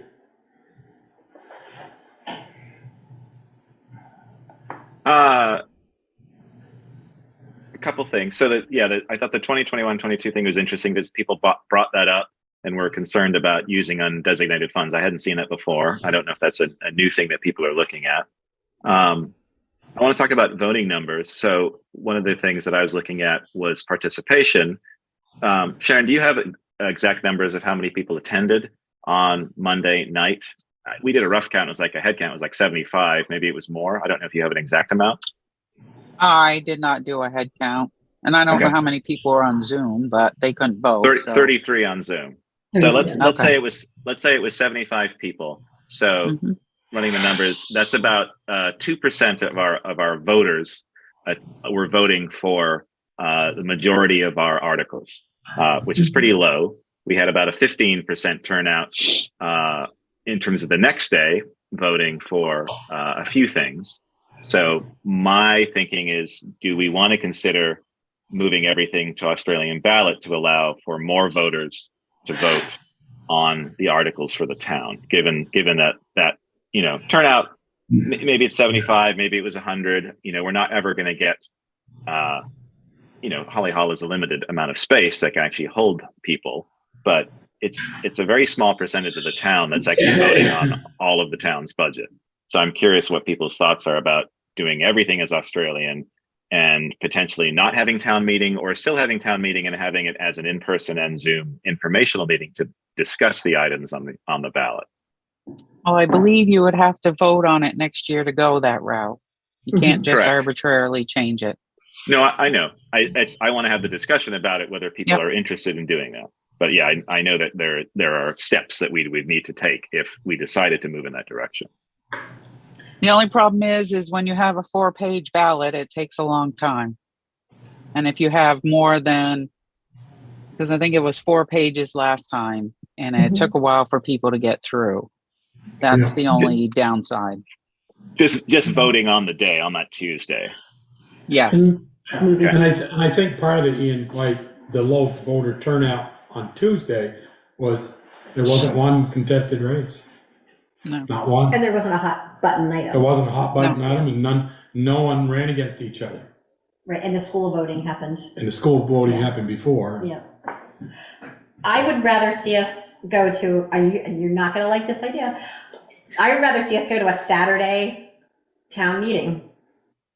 I know, Michelle, I can see it written all over your face. I think we would. I mean, I get it. I totally get it, but it's like, do I really want to spend a Saturday? I totally get that, but I think we would see more. I think we would see more people. I'd be willing to try that versus if you're going to put everything on a ballot, let's not even have town meeting on Monday night then. Well, it's not that I don't think it's that you can't have town meeting. It's just an informational meeting. It's not a town. Yeah, it's enough. Yeah, I mean, there's no. Only. I mean, people can ask questions, but you can't change anything. Yeah, I did get asked when I was passing out ballots, people would come back and go, I don't see the town budget on here, or the highway budget. I said, we voted that last night. So, yeah. So Sharon, to your point in terms of the length of a ballot,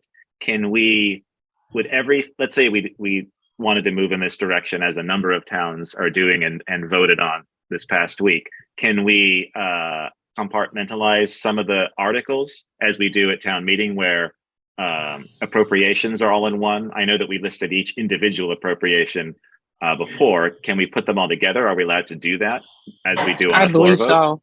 Okay. Yeah, just like the warning did this time. Yeah. Okay. I mean, it removes the ability for an individual, a voter, to not vote on a particular appropriation, which I don't know if people would be against that. I don't know Sharon, in Virgin's, is every appropriation individually listed, or is it grouped for you? No, it's individually listed, but they don't have as many requests. Oh, that's Really? interesting. Huh. You'd think they would, that little city. Really? Interesting. Little city, big money. Yeah. So Saturday, yeah, I've heard that. I asked Eric Coda that. We saw him on the evening there, and they have their meetings at Starksboro on Saturday, and he said attendance for them was about 75, but he didn't, and that was what we had on Monday evening. But yeah, I don't know if we can encourage more people to come if it was a Saturday. Some people mentioned that to me on the evening too. I know it's probably easier for people with families to come on a Saturday. Yeah.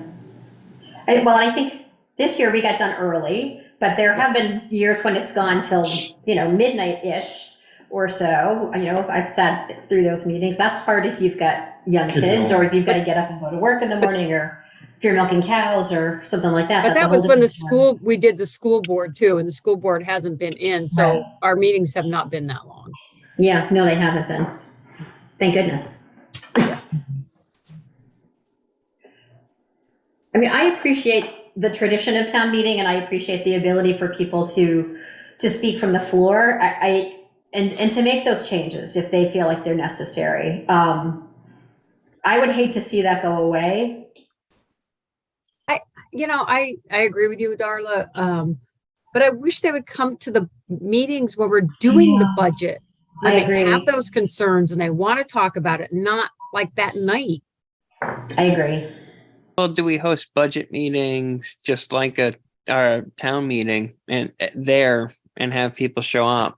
Because I can kind of understand. I'm living in this town now, and town meetings when I moved up here in 2016 were a foreign concept to me a little bit, just because of like the size.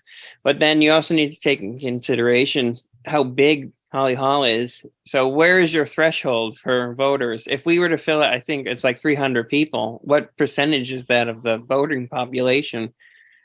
It's only like 5 or 8%. So we're only ever going to get 5 or 8% to be like technically allowed to vote on the articles, I guess, is some way to think about it. But I'm saying that more as a private citizen and not as the treasurer of the town. Well, there isn't a place in town that's going to hold all our taxpayers. Oh, exactly. No, but at least the ability to offer as many voters as possible the ability to vote on the town's most important articles, I think, is important. And it's up to us to hopefully educate voters on what they're voting on. I know that part of the argument to keep town meeting is that you're discussing it right then and there, as Darla said, and you can make changes. And perhaps if everything was Australian ballot, you lose that ability, obviously, and you may have less informed people making those voting choices. And so part of that, I think, is up to us to make sure that hopefully we educate people and they know what they're voting on. But it is a complicated process. It takes a lot of time and investment to know what's going on in your town. Yeah. Well, Della remembers when she was department head to direct, we cut the budget and they voted it back in, amended it from the floor. For more. She got more, and but you couldn't do that on a Tuesday. Here's a ballot, go into that booth and vote. You couldn't do that. It's either yay or nay. And I haven't done this as long as Peter, but I know one way how to fill this room up is the 5 of us screw up. We don't seem to be doing that. Huh? We don't seem to be doing that. So, but I take that with some good pat on the back and say, you guys, we must be doing all right. We must be doing something right, because they don't beat the door down on Monday nights and say, what? Here's the rope. We're ready. What are you guys doing? So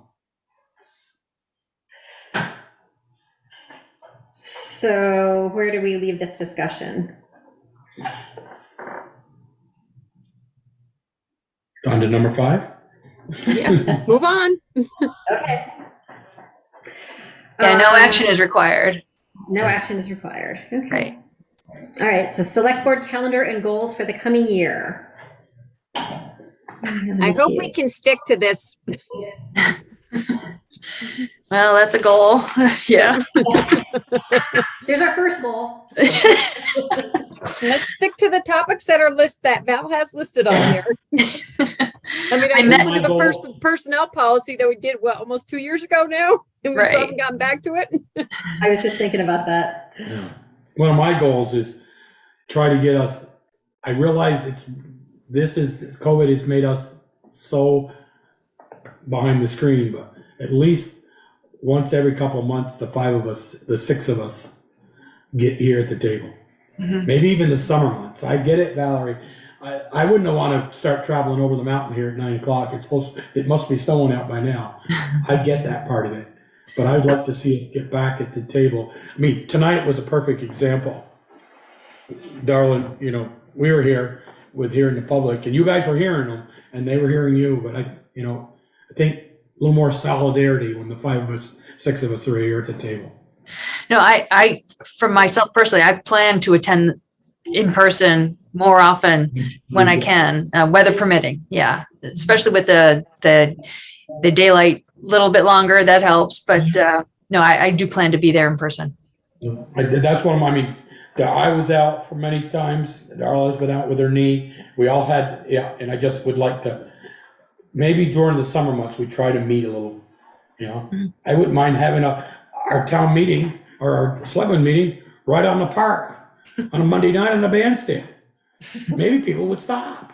I don't know. It might be a challenge for the TV camera.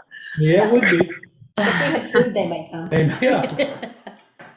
We'll get the hot dog cart to come. I had a nice meeting with Kevin Hansen about planning commission town plan implementation tasks, and a couple of things that came out of that that we might want to add to this list in the pending future projects activities is to spend some time to circle back with the planning commission on the status of some of those implementation tasks that the select board and the town administrator have been assigned, just to see where we stand with some of those things. And then the other one that should be added, I don't think was on the list, is circling back on the police district question and townwide expansion. That came up certainly at the town meeting, information meeting on Monday night, and some questions were asked about that, and if and when that might come back to the town. I think we put it on the ballot for this November or next town meeting. Well, there isn't a vote in November, is there? There isn't There's a not an vote in election in November. So I it'll would have to say be March. Well, it wouldn't have to be March. We could make a special town meeting for that particular vote if we wanted to. Yeah, that's expense. I would rather just do it. Then we get more than 6%. Poor Sharon. We get more than 6% of the voters to show up on Tuesday from 7 to 7 to vote on that. Yay or nay? We'd hear from them. Mm-hmm. Yeah, I think a lot of groundwork has already been laid in terms of the kinds of information people need. I think if I don't think another committee needs to be formed for that, but maybe a select board member and others kind of get together and update the information that we know is of interest to voters and present that as a package of FAQs, the kind of thing. I think that's a good idea. Well, but before we do that, the select board itself has to be in agreement that this is the direction that we want to go, because we're making this decision and we're offering up. It's not like we're saying like it's this or this. Like we have to decide whether we want to have a townwide police department. I actually don't think it's the select board. It's the town. It's our voters, because they're the ones that have to decide ultimately. So that's why I think, where you say put it on the ballot, I think that the question is does the town voters believe we need a townwide, or are they happy with it as a village? But I think but the questions raised by that question need to be answered by somebody, and who is that somebody? Right. I think, Ian, what you're getting at, I believe, is if we believe that we need to go townwide, the 5 of us need to stand behind it and sell it. So That's what I hear Ian saying. Right. Yeah. I think if we had any narrative about it, and we have to present reasons why, because people will ask us, do you believe this is the right thing to do? I don't think we can be ambiguous in terms of what the decisions are.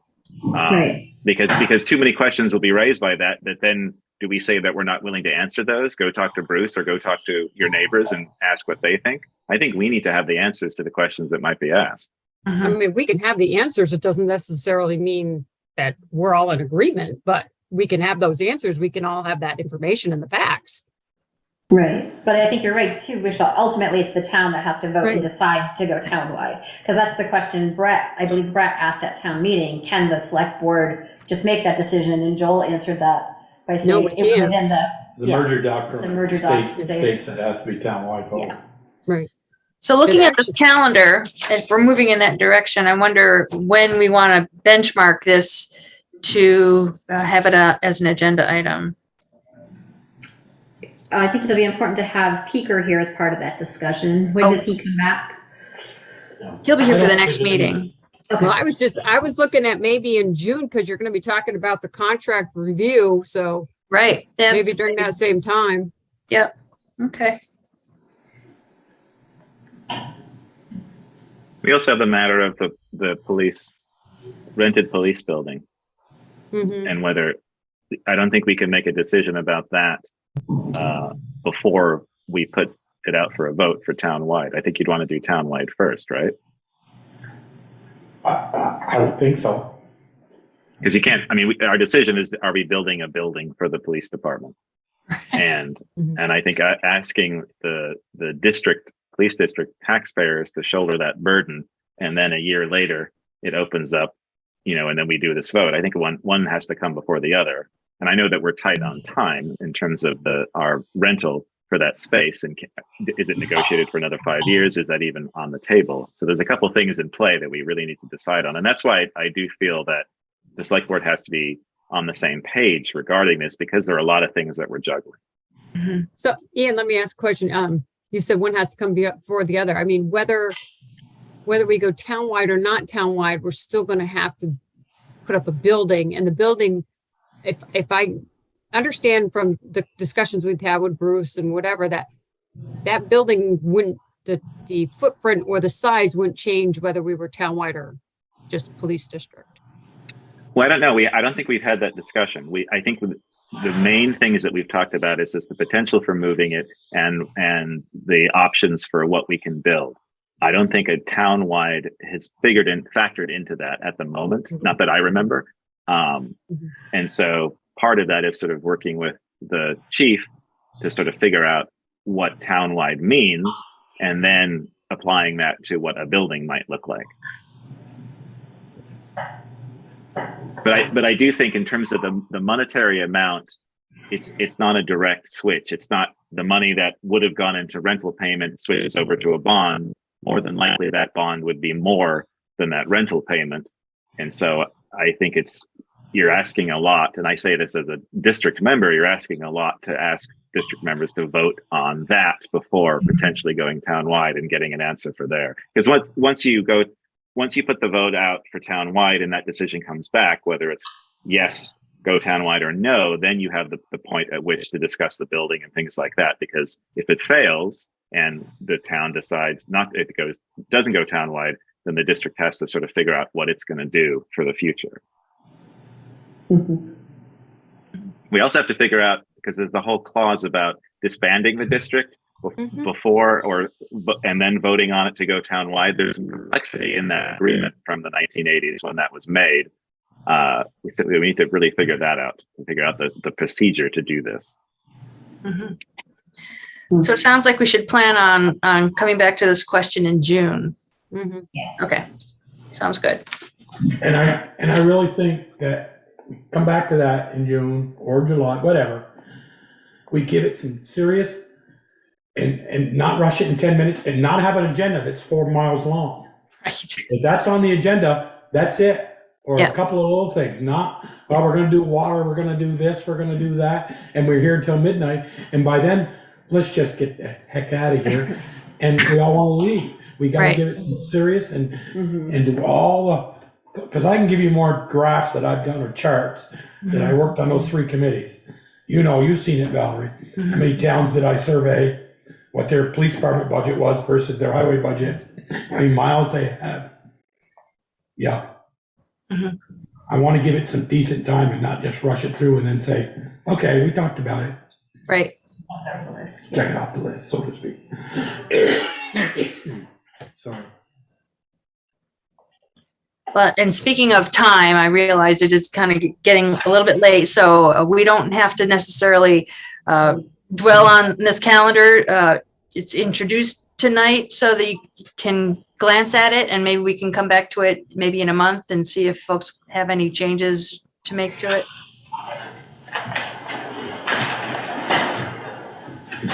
Okay. Alrighty, should we move on to number 6? Authorize the accounts payable warrant and any liquor or tobacco licenses. We actually, No, we had did one, we had one more, did I 5.1, miss which one? was to approve the minutes. Oh, I'm sorry, I missed Or that. discuss the minutes. Right. Discuss the minutes. I just had one change, which was a name thing, which I sent to Sharon.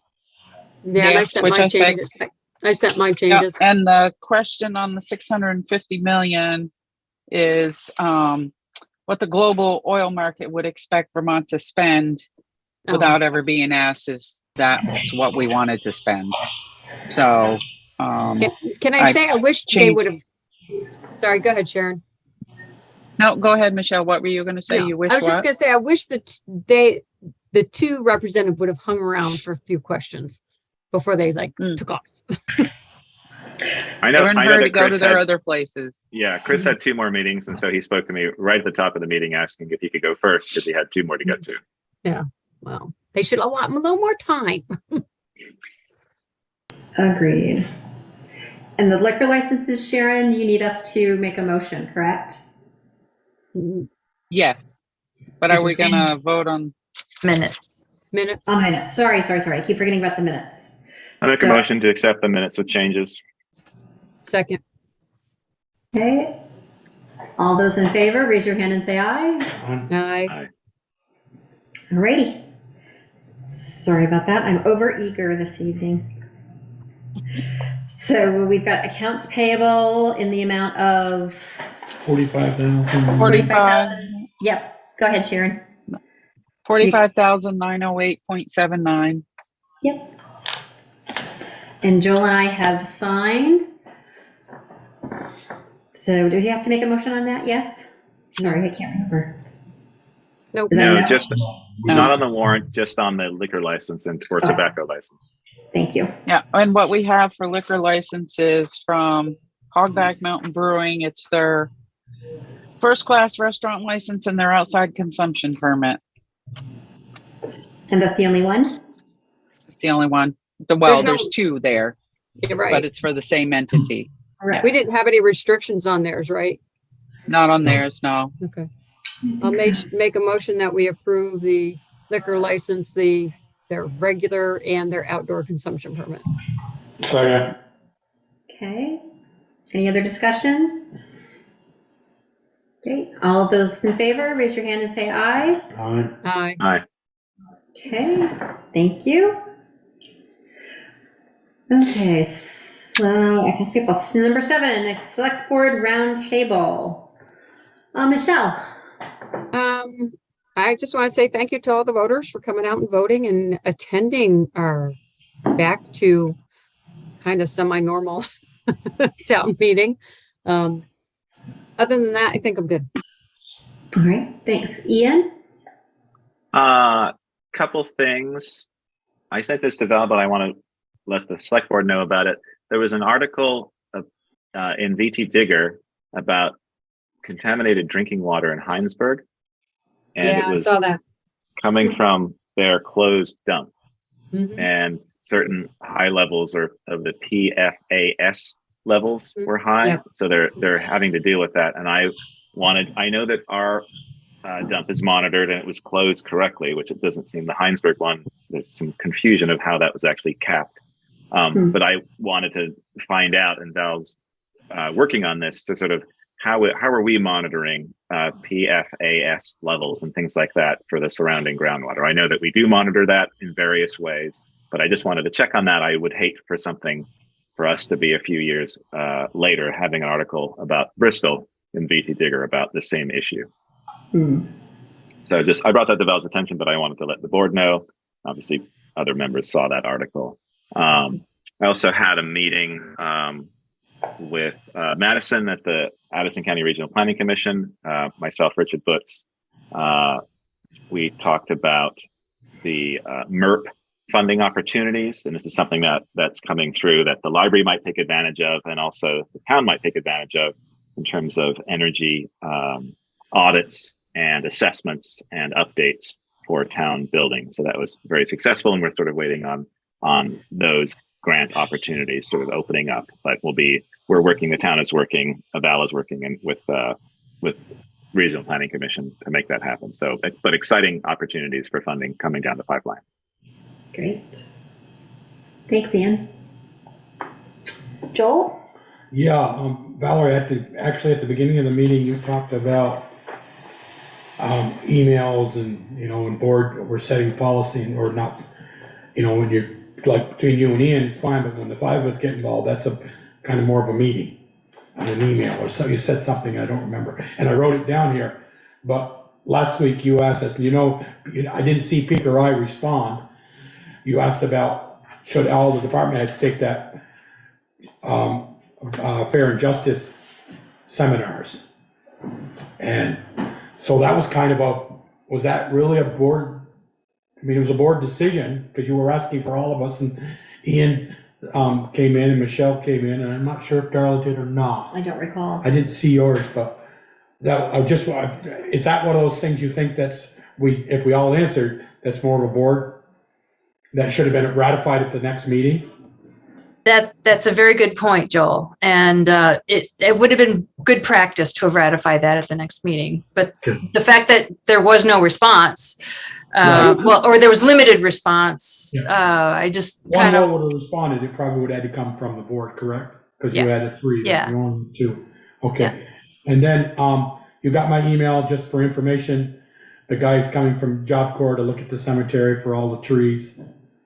And I told him to call me on his way, and I'd call Eric, and I've talked to Eric, and Eric said, I can meet him up there, and you, Valerie. So, and then how's the Pine Street water bid going? Ready to go out? We're still waiting on the state to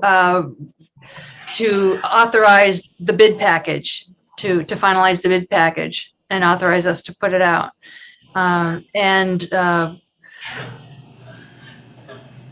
So we're still in a waiting game right now. But it's not too. We're missing the competitive window, or we can still get it out. Yeah, we wouldn't be able to execute a contract with a contractor until after June anyway, because the loan funds will not have been approved by then. We still have our loan application to be approved for construction, so we wouldn't be ready anyway. But the window is closing on getting a good competitive price. Yeah, but is the packet ready to go to the contractors to go into the paper so they can at least start slugging it out on their big tables in their meeting rooms and start breaking it down? Is that ready to go? And it's could not. That go? For some reason, I don't know what. Well, I know the state department is backlogged. The staff, they're working crazy hours to try to keep up with everything. So that's part of the problem. But we don't have authorization to bid yet. I mean, we can't even tell them a number that we'd like you to pay or help us pay because we haven't even put it out to bid. We've got a engineer's report that says we bonded for 900 or going to bond for 900 some odd thousand. But as the window keeps closing up and more bids get accepted by the big guys, they're going to say, well, if we're going to do Bristol, we're going to squeeze it in, but we're going to make some serious money. Right. Well, that's a risk. That's definitely a risk. Okay. On the flip side, we also might get lucky. Who knows? Yeah, I hope so. Yeah. And that's all I had. Yeah. That's all I had. Okay. And I don't have anything for this evening. So, town administrators report. I do not have anything to add to my written report at this point. Thanks. Other correspondence reports or correspondence received?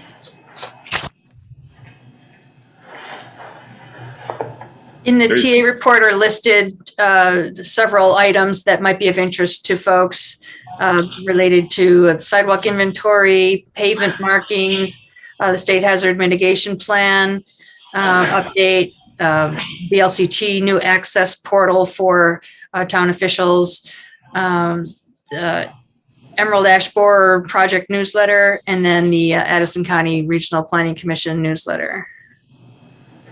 And information about the MERP outreach, MERP funding.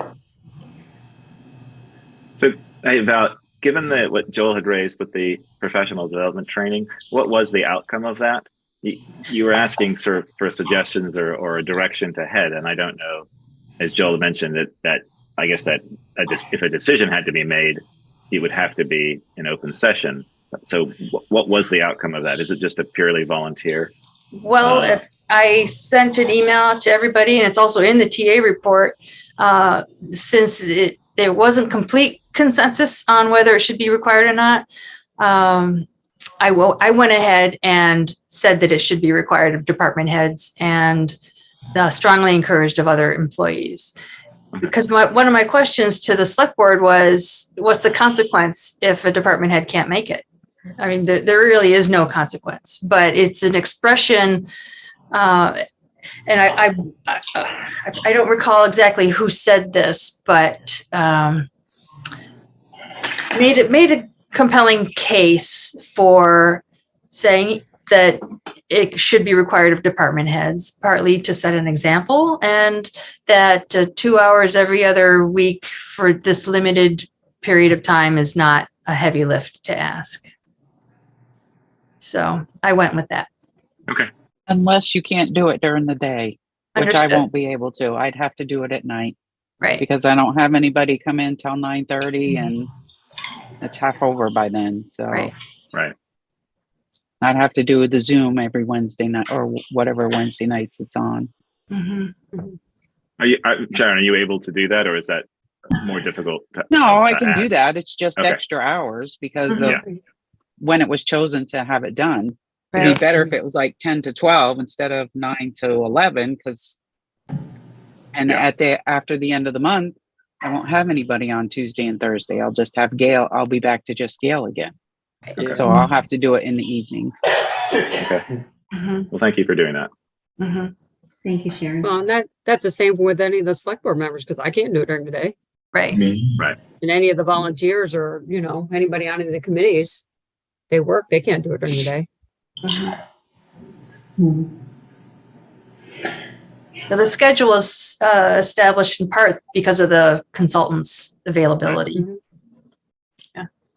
I can go for the first half. Should I go to the other half in the afternoon as well?